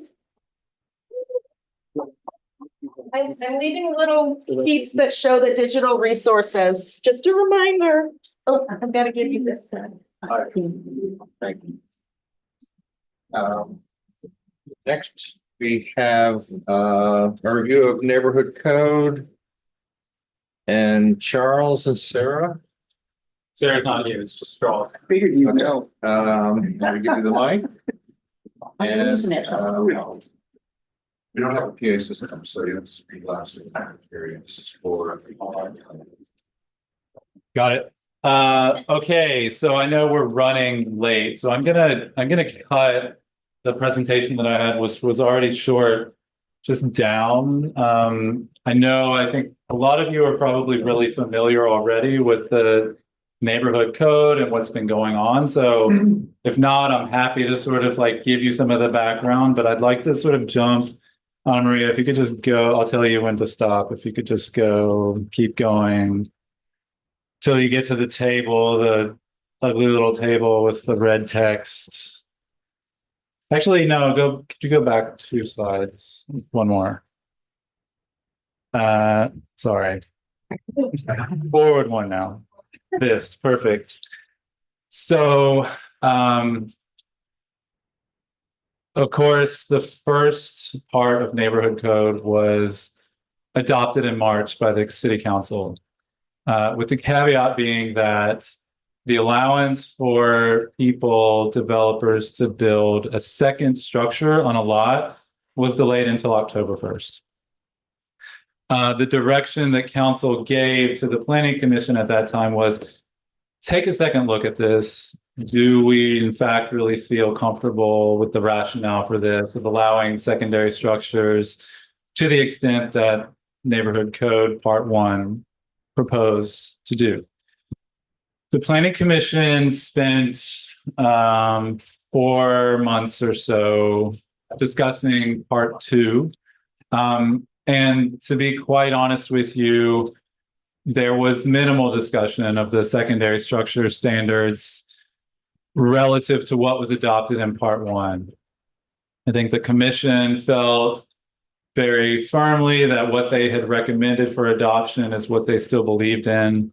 Ultimately, they did somewhat ironically recommend one change, which was actually to increase the footprint of the secondary structure in the RM districts, a residential medium density, from 900 square feet to 1,100 square feet. The principal building is allowed to be larger than that, but the secondary structure in all of the districts, RL, low density RM, have to be smaller. So you're talking 200 feet. It's a 4 by 50 foot addition, something like that. Anyway, you can cut 200 square feet. They did not make any changes to the height standards related to primary or secondary structures. So I'll show you the table of where the height standards are, but they're 3 stories, 35 feet in the residential low and medium districts, 4 stories, 50 feet in the residential corridor district, which is only applied on some of the sort of, higher intensity corridors in the city where growth is likely more feasible or more anticipated and could be supported by transit. The reasons they did not make any changes to the height standards, one was primarily a concern about equity and fairness when considering limiting that height to the primary structure's height. When you look at the New North End in particular, and this is where their conversation really focused, a lot of the structures, the existing homes are 1.5 stories, built in the 50s, and that's what we were building in this country at that time. So if the Planning Commission was to say, we're going to limit the height of the secondary structure to what exists already, that would be really limiting the ability to build secondary structures in the New North End. Construction costs are already extremely high. Just building anything right now is tough for anybody. There's not a clear urban design rationale for doing that. If you look at our most coveted neighborhoods, there is a mix of building heights everywhere. And that's true really across the world. I think it's actually the monoculture neighborhoods, cookie cutter neighborhoods that we find to be less desirable now. And I think a sort of mixture of building types and heights actually adds some texture and dynamism, but also ability to provide different types of housing for different types of people. The third here is that, of course, if you limit the height of the secondary structure to the primary structure, well, somebody could just add a second or third floor to the primary structure and then build a second structure up to 3 stories. So that was ultimately what they did. If you could go to the next slide. So what the council did, they took this, and the ordinance committee met twice before they sent it back to the full council. I won't get into the details about what the ordinance committee did, but when it did go back to the full council, There was a friendly amendment at the time, basically to bring the secondary structure height standards back to where they were adopted and back to where the Planning Commission had again recommended it for the second time. So again, 3 stories, 35 feet in the RL and RM, 4 stories, 50 feet in the corridor. The council, there was also an amendment at the table. It was not a friendly amendment to retain the Planning Commission's recommendation for that secondary structure building footprint in the RM district. The ordinance committee had recommended to bring that back down to 900 feet in the RM district. Ultimately, there was an 8-4 vote at council to increase that back up to 1,100 feet. So ultimately, what is warned for a public hearing is what was recommended out of the Planning Commission and essentially what was adopted by the council back in March. There was a third thing that the council did, which was to require that a secondary structure had to be placed behind the principal structure. There's no, 6 inches behind would qualify from the zoning administrator's perspective, I think. Behind it's a relative term. So there's no requirement that it has to be 5 feet, 10 feet completely behind. It just has the facade, the front facade of the second structure has to be behind. So if you go to the next slide, so this table is what I've been talking about. So maximum height, secondary structures, 3 stories, 35 feet, 4 stories, 50 in the corridor. Secondary structure building footprint, 1,100 square feet in both the RL and RM. One is not allowed to build a secondary structure in the corridor district. And I won't get into the details why, unless somebody would like to ask a question about that. So that's really what is going before the council. There's a host of other standards that were part of Neighborhood Code 2A. Those were bifurcated off and will be discussed at the City Council Ordinance Committee as they're able to schedule it. They also have a long slate of agenda items to cover over the next weeks and months. So that's really where we stand. I want to leave the rest of the time I have for any questions that you have. Questions, Sharon? So it's not a question. I think people in this room know that I call myself a planning commission junkie, but I care about planning because it really establishes who we are as a community. And I've always wanted to balance housing, open space, and quality of life. Okay, it's sort of a tripod for me. I think everyone recognizes the need for additional housing, but what has come forward is a policy that has no affordability in it, none. And the assumption is more housing means it becomes affordable, and that is not true. And I don't know, Earhart was here. Is he still here? Yes. Anyways, he has far more expertise in that area. I followed all of this and I was disappointed because during all of the discussions that the Planning Commission had originally around the secondary structure, there was concern about sloped properties and the height of the second structure maybe towering over the primary structure. And so I spent a lot of time and tried to craft things that I thought made sense and still kept the spirit of more housing, more livable space. And I had hoped that some of those amendments would get some traction, and they did at the City Council Ordinance Committee. City Council Ordinance Committee is made up of Joan Shannon, Becca, what's her name? McKnight. Yeah, I was going to say, and Jean Bergman. And so I had wanted that the secondary structure would be no higher than the primary structure. With the understanding, as was pointed out in the New North End, there are a lot of one story, but in no circumstance would it be less than 2 stories. So to me, I thought that that was a good stepping off point, and that had some traction, and then they backed away from that.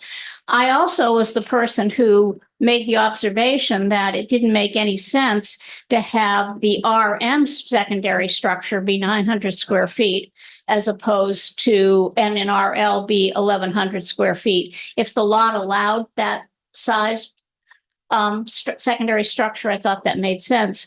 So that was all of what I weighed in. And the last thing, and I know I'm taking a lot of time on this, but I care very much about it. And I think it's fair for you to know what I have done on my behalf and on the behalf of other people that are some in this room and some not in this room.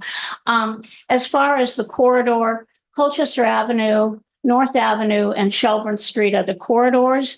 And I felt that Colchester Avenue is a very different beast than Shelburne Street and North Avenue. And I felt that the height and the intensity that was proposed was incompatible with what was possible. And it would erode into the close neighborhoods that are RL right behind it. And so I spoke in asking for us to not have that intensity of development, maybe have another category of corridor.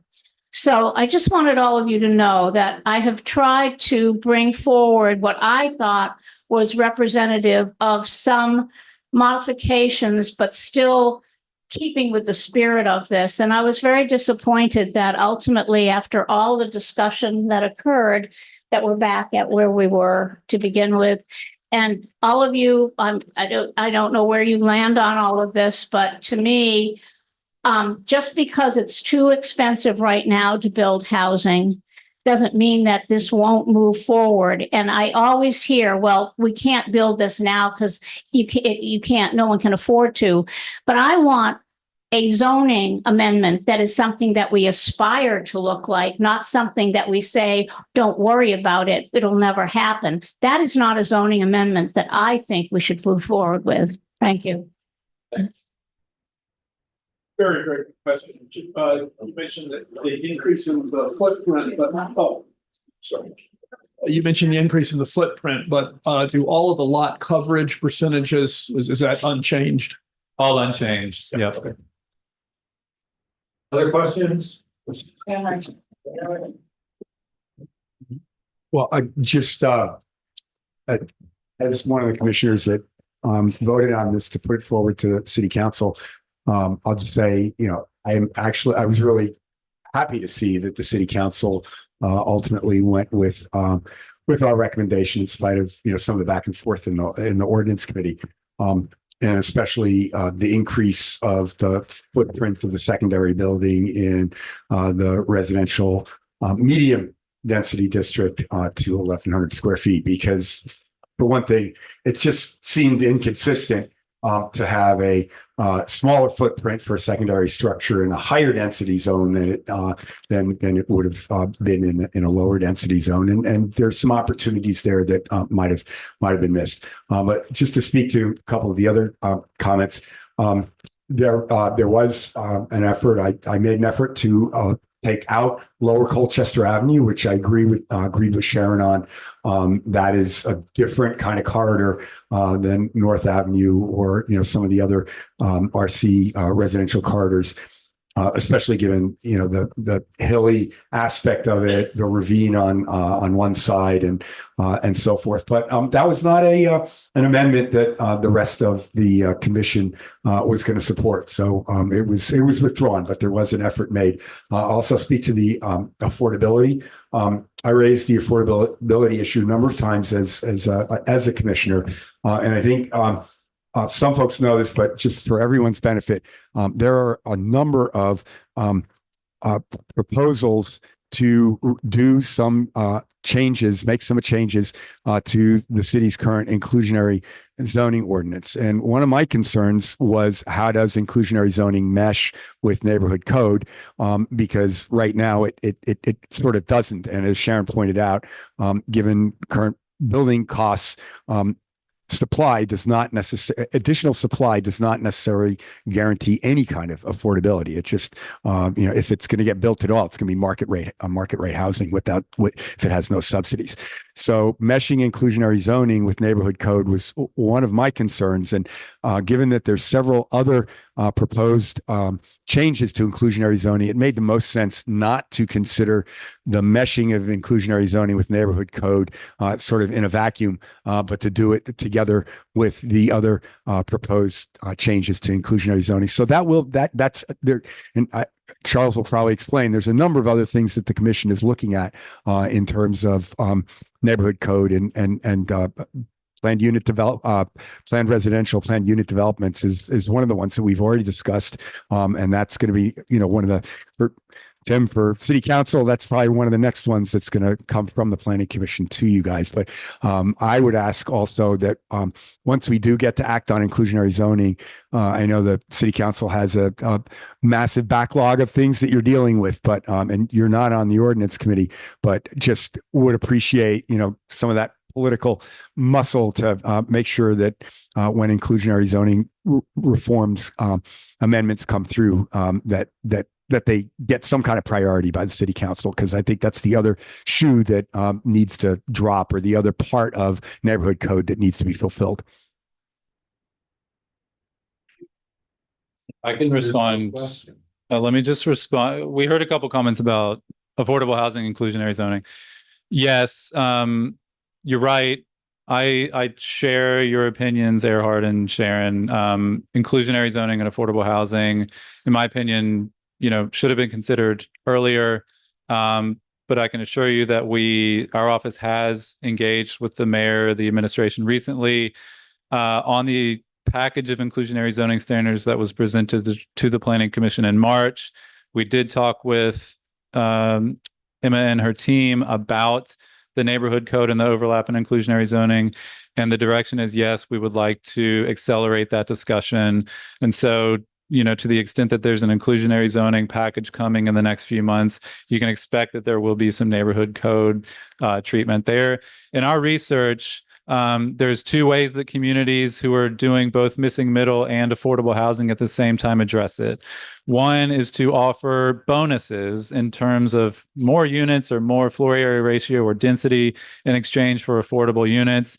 In my experience, those types of bonuses do not work for many reasons. The second way is that rather than actually, and this might be counterintuitive to many of you, communities that have both inclusionary zoning and are pushing missing middle housing almost invariably require or strongly encourage that a payment in lieu is given to the city rather than that developer building those affordable units. That for complex reasons, many small scale developers don't have the institutional capacity to do income verification. The city does income verification.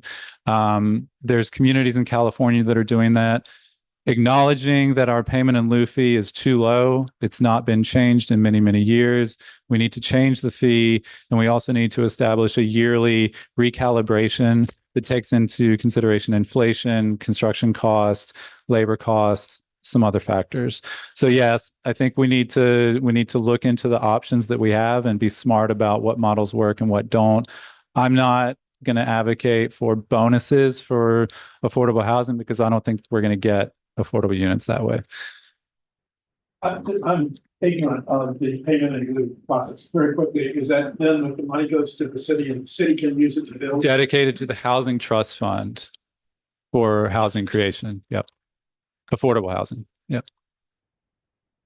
Yes. Sure. So Karen. that's okay. The number one, secondary structure to me means like it seems like it should be smaller than the primary house. And I have always felt the neighborhood code's biggest flaw was that you have this like one size fits all philosophy or plan, that a lot that's 50 feet by 150 feet can have 8 or 10 units, and a lot that's really huge in the New North End can also have 8 or 10 units. And also those tend to be one-story houses. Where I live here in Ward 1, our houses are 2.5 stories. So instead of having these, and it's too late. I mean, I really, really was very disappointed in neighborhood code because it already got passed with the idea there was going to be some changes, which there have been virtually no changes. And I guess that's it. Like, as a planner, I don't understand this one size fits all. I don't understand why you're putting the same rules on these houses as you are on the new North End, where it's single-story ranch houses. So again, sorry, that's just my opinion. No question, just. Yeah, Alex Friend, and Yeah. he's on the commission, and I just don't understand it. But that's it. do want to just acknowledge you've been coming to our meetings and sharing your input, and that's really important. So thank you for that. Any other questions? I just want to thank him.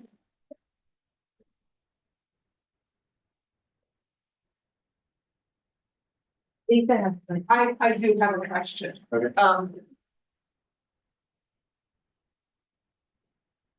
Brought this up at another meeting where the code was discussed. What kind of consideration commission about the impact on the infrastructure in the city?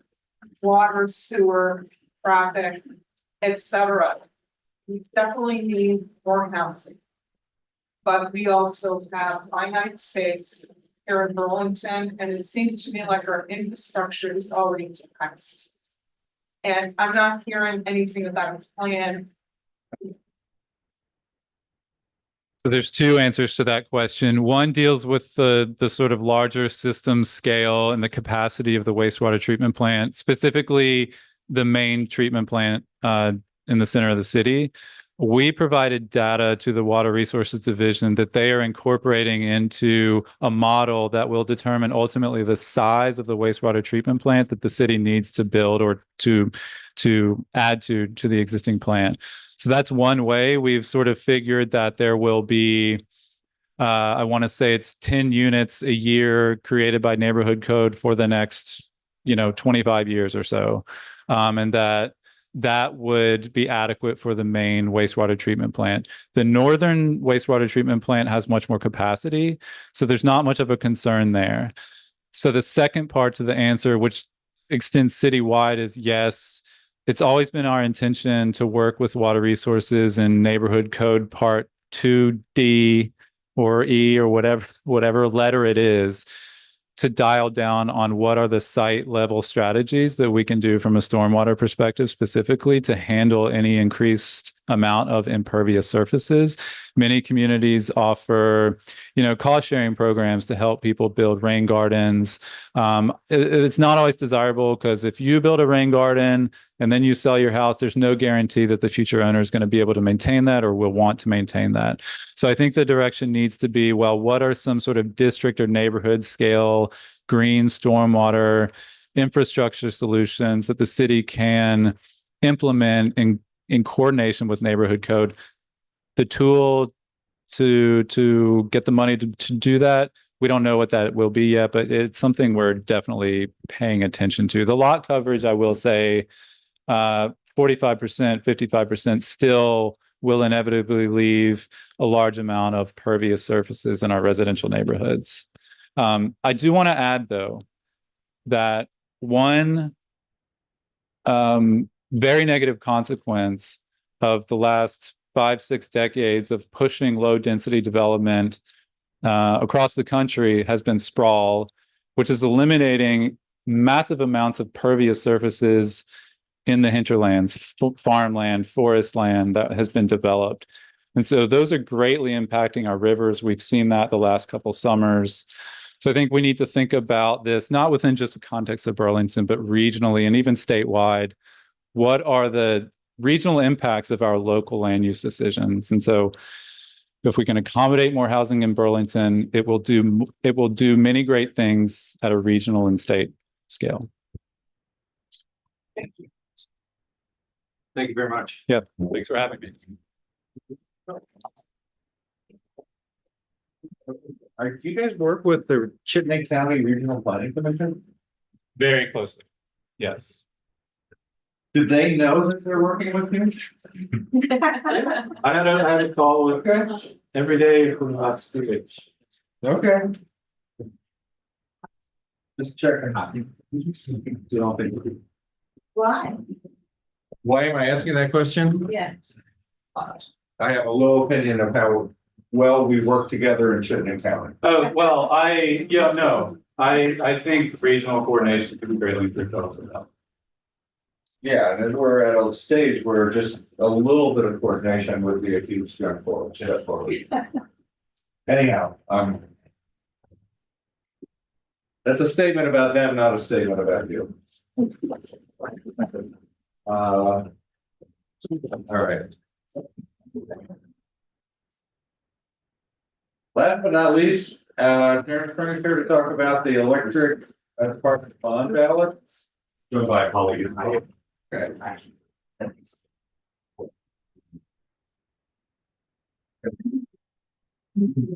Or you sit here. And I will.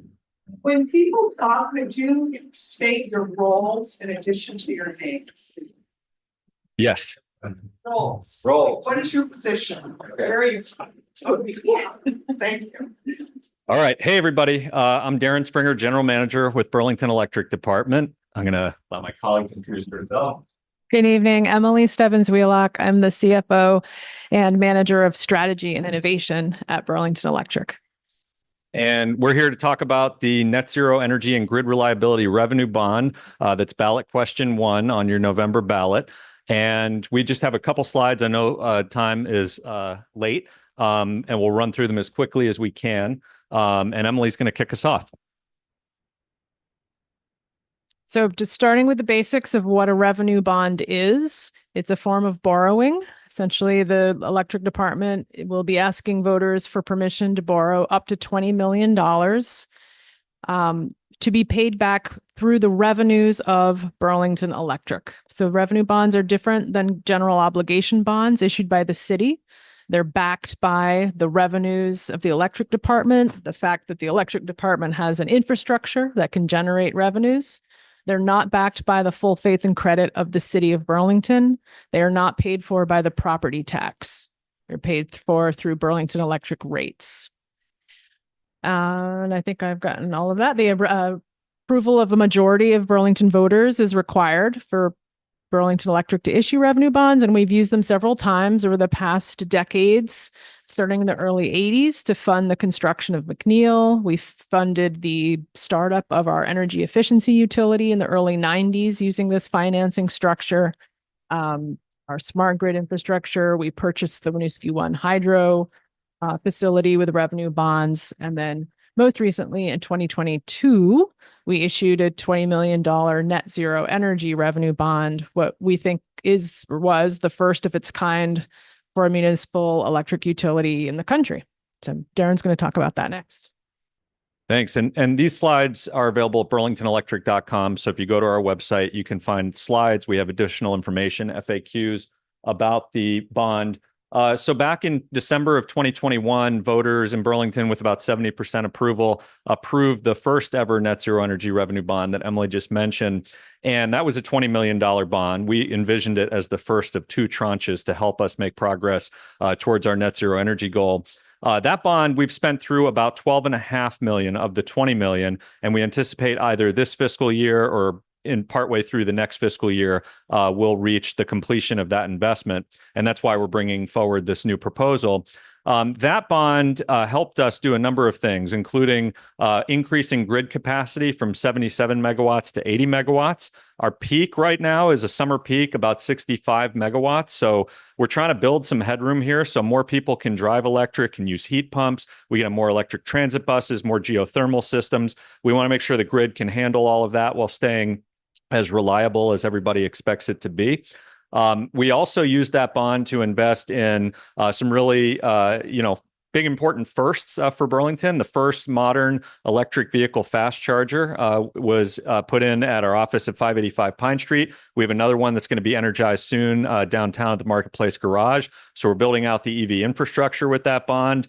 We got the first all-electric bucket truck for our line crew in the entire state of Vermont with support from that bond, and important investments as well in our technology systems and in maintenance of our renewable facilities as well.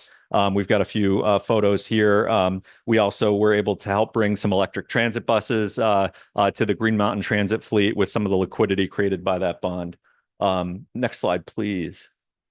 So that brings us to this proposal, the Net Zero Energy Grid Reliability Revenue Bond, the second investment that was planned during that first period of the decade. And this really would take us through to the end of the decade. We're going to be at 80 megawatts, as I mentioned, for our grid. This bond investment will take us to 90 megawatts. And we envision that eventually we're going to need to be somewhere north of 100 to accommodate the electrification that we anticipate happening in Burlington. So this is going to get us a good chunk of the way there. It is going to continue some of our technology system upgrades and some of our investment in renewable plants. Burlington Electric's committed to leading by example. This bond would help us convert even more of our vehicles to EVs. We would have 10 additional EVs in our fleet, a new electric forklift to replace a fossil fuel forklift, and another electric bucket truck for our line crews. So as we transition more of our vehicles to electric, and maybe the most exciting piece, and this slide is already out of date in a good way, is that our team worked, Emily played a huge role in this, to get we're the only entity in the state that got it, almost $5 million in federal funds through the Infrastructure Investment and Jobs Act to bring in to support EV charging in Burlington. So this bond proposal provides the matching funds for that grant. And we're going to have not 88 new public EV charging stations, but 200 new public EV charging stations in Burlington, 47 of them fast chargers as a result of that proposal, if we can bring in the matching funds here. So Burlington could be one of the best places in the country to own an electric vehicle, drive an electric vehicle, visit with an electric vehicle.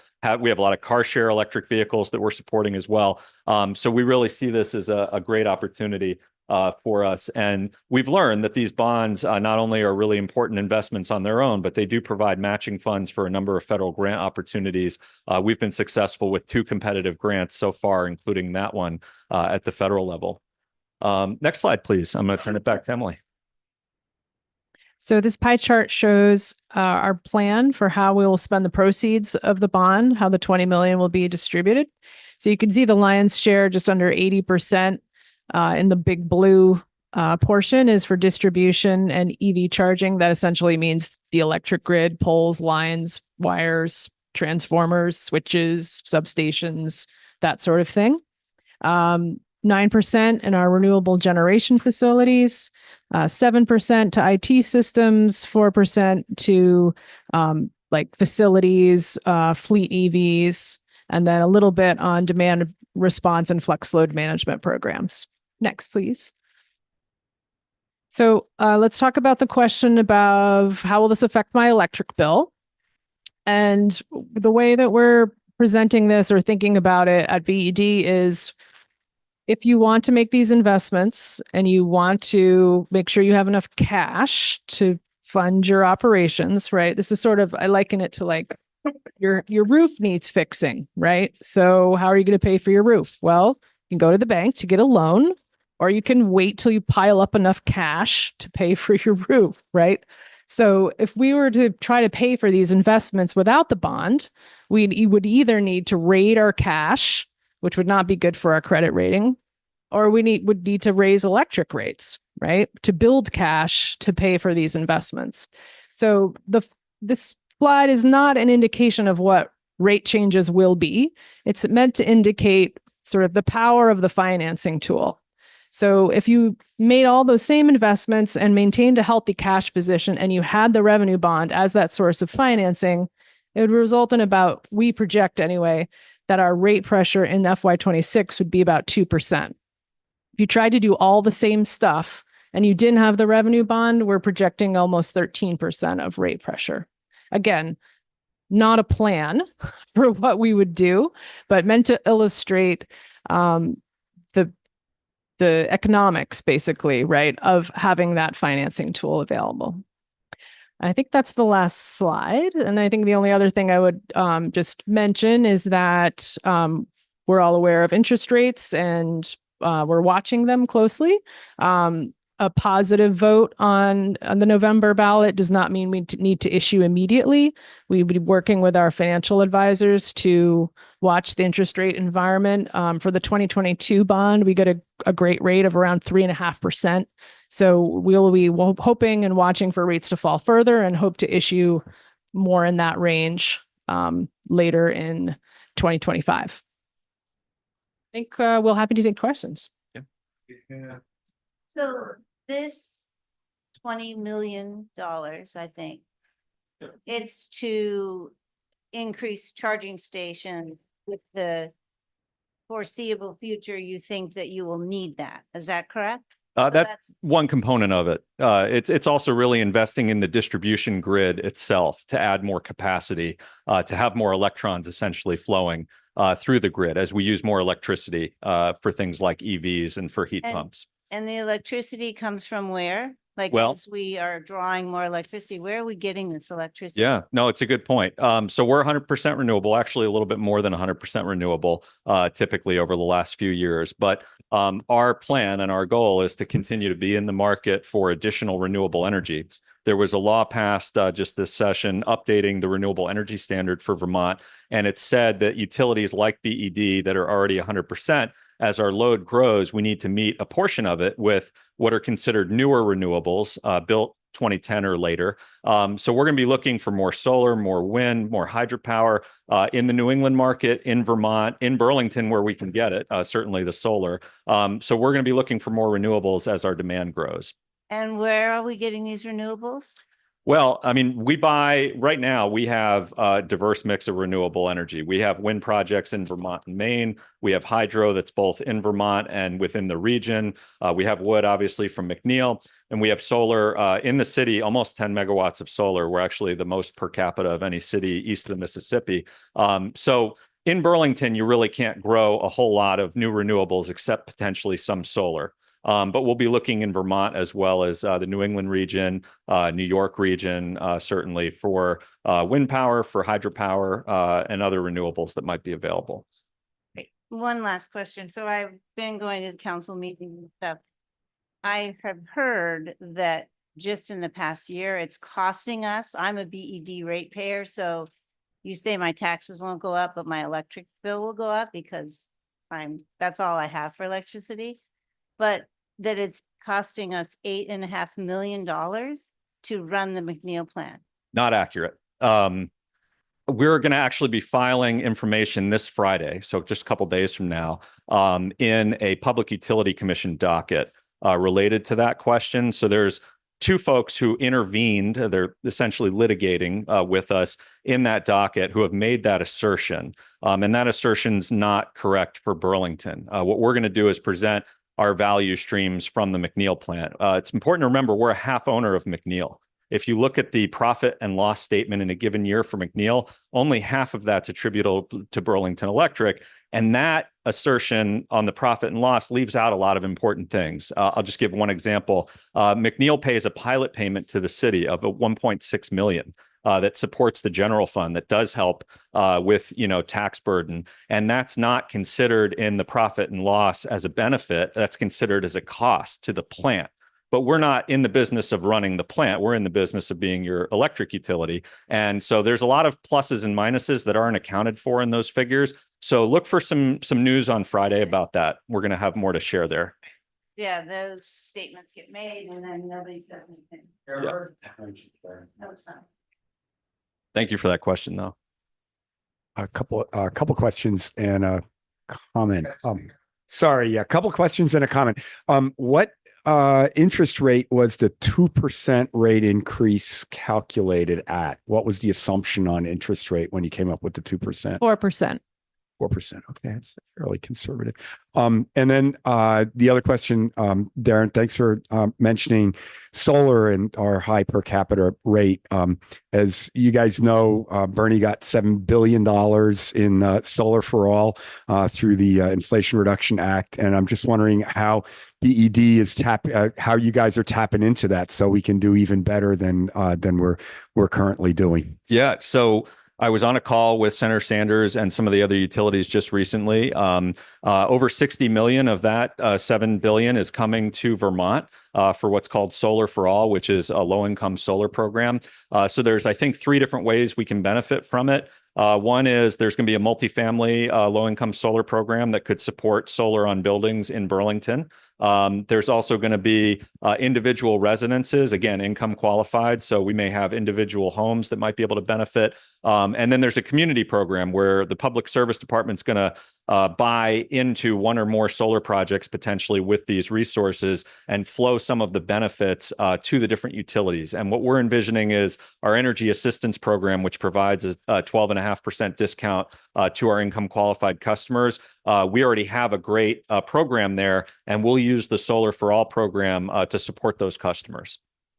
Do you need any kind of match to draw down some of those funds? And is the net zero energy bond a potential source for that? I don't think we need any match for that one. Not that I'm aware. So we're waiting for some of the rules and regs to come out from the department. But my understanding is this is just going to be grant money that's available. Great. That's great. It's been a year since I retired, so I haven't followed all the development. No, it's a great program. We're excited about it. Appreciate it. I do have one last question, which is to the pluses and minuses that you just outlined in response to Karen. Maybe I'm remembering wrong, but wasn't McNeil also paying in through the city's franchise fee? Wasn't that another piece of the plus on the plus side of the equation? Yeah. And I mean, McNeil being cited in Burlington, I think was a specific decision made so that we could get some of those types of economic benefits. So yeah, those things aren't fully accounted for. It also plays a role within our getting exempted from certain higher cost programs that we would otherwise have to pay into. So when we provide the information on Friday, we're going to account for all of those value streams as well. Yeah. Just continuing on McNeil for a moment, this litigation aside, McNeil is well beyond its design life. What is kind of the future of it, and how does that impact the money flow in the future and what you may be asking in rates in the future? Yeah. I mean, McNeil, unlike kind of a nuclear plant, which has a specific, you can run for 40 years and then you have to shut down because it's not safe potentially, or it needs to be extended and have a license extension. McNeil doesn't have a specific kind of permitted lifespan, but certainly it's a 40-year-old plant. So, there's maintenance and other things that you have to keep up with. What our focus is at McNeil, and, we've been talking about this with the mayor, and she's used the term of having a kind of short, medium, and long-term just transition plan. And we're really interested, and we have a few efforts underway. And first, how can we be more efficient? So we have an RFP out for a wood chip dryer that would help reduce moisture content within the wood chips, and we'd be able to use them more efficiently, use less wood for the same amount of energy. So that's one piece. Innovation at the site. We have a solar test center with UVM now at the site.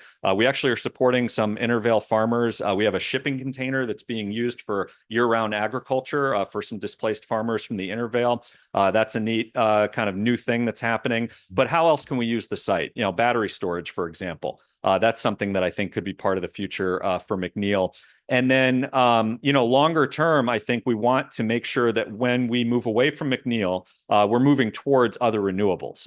We don't want to move backwards towards fossil fuels. And right now on the regional grid, that's the predominant resource when McNeil's running is natural gas and fossil fuels. So we want to be deliberate as we add more renewables to the mix. And as our load grows, we want to get to a point where we can kind of phase down our reliance as we're phasing up our reliance on other renewables, so we can stay 100% renewable throughout. So I think there's a lot of near-term, medium, and long-term steps that we can take to make McNeil, to improve the environmental footprint, make it even a more useful resource for us. Well, just if I could, so looking at it right now, what would those renewables be? I thought you said that there was little capacity for building renewables other than maybe solar. Yeah.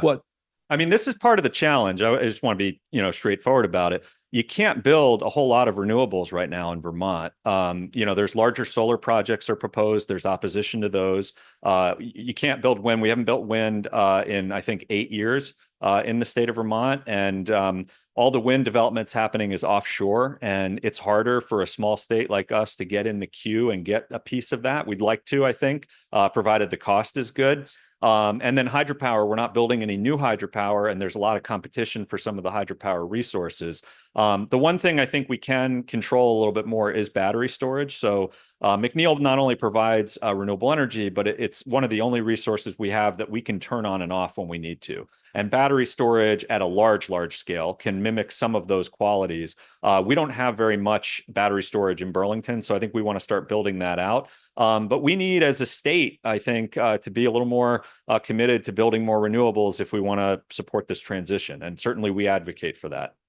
Thanks. Yeah. Go ahead. This may be a little bit off topic, but I've heard some very scary information about the impact of AI on electric grids throughout the country. And I'd just like to hear your take on that. Yeah, no, it's an interesting thing. So in certain areas where electricity costs are very low, there has been a data center build out and build out of infrastructure to support AI. And I'm aware that, like in Northern Virginia, for example, I think they've put a moratorium on building additional data center type facilities because the power company there doesn't feel like they have the capacity for it. We're not seeing that certainly in Vermont or really in New England. And part of the reason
aware of them. We have made a number of steps in the past 2 years to improve our cybersecurity. We've got a dedicated staff member now. We do a lot of user training, including annual mandatory employee training on cybersecurity and testing, essentially, phishing emails routinely. We were selected for a grant actually to improve our cybersecurity. So we're working with the Department of Energy. We've got consulting resources available to us through the grant that's working with our team. There are a number of steps. I could talk about this for a long time. It is a real threat. The Homeland Security and sort of U.S. intelligence community is quite aware of what bad actors might want to do to the nation's electric grid. And so our team is, connected with, security agencies and on email lists for alerts and in touch locally with like the FBI office, for example. And so I think we're doing as well as we can really for a small muni. It's a resource intensive game to be in. And as a small muni electric department, It's tough to find the time to sort of devote to that, but we've carved out space and staff to be focused on this, every day when they come to work, because we recognize that it's important. So good question. Yeah. Do we have other questions? Yes. I just want to put in a word for being electric car drivers in this city. There's great support from BED in terms of incentives. There are, I know several of us in this room who drive electric vehicles. And once you cross and step over into that world, culturally, it's very rich. And I can't imagine ever driving an electric vehicle or wanting to. I don't even like riding them anymore. So if you want to know more about it, and dealers are dealing. So it's really very exciting. Thank you. Any other questions? And I've got a quick one. Do you guys do code audits? It's software that controls your grid? What do you mean by code? Make sure the code is what you intended, what you release, as opposed to something that someone may have embedded in your code after they broke out. So we don't write our own code for the software that runs our grid. So yes. So on a routine basis, they'll check that we what they have. Yeah, I mean, I don't know the details of what our vendor contract is, but I know that we asked some pretty detailed questions when we chose those vendors about what their protocols. Yeah. Okay. Thank you. Thank you.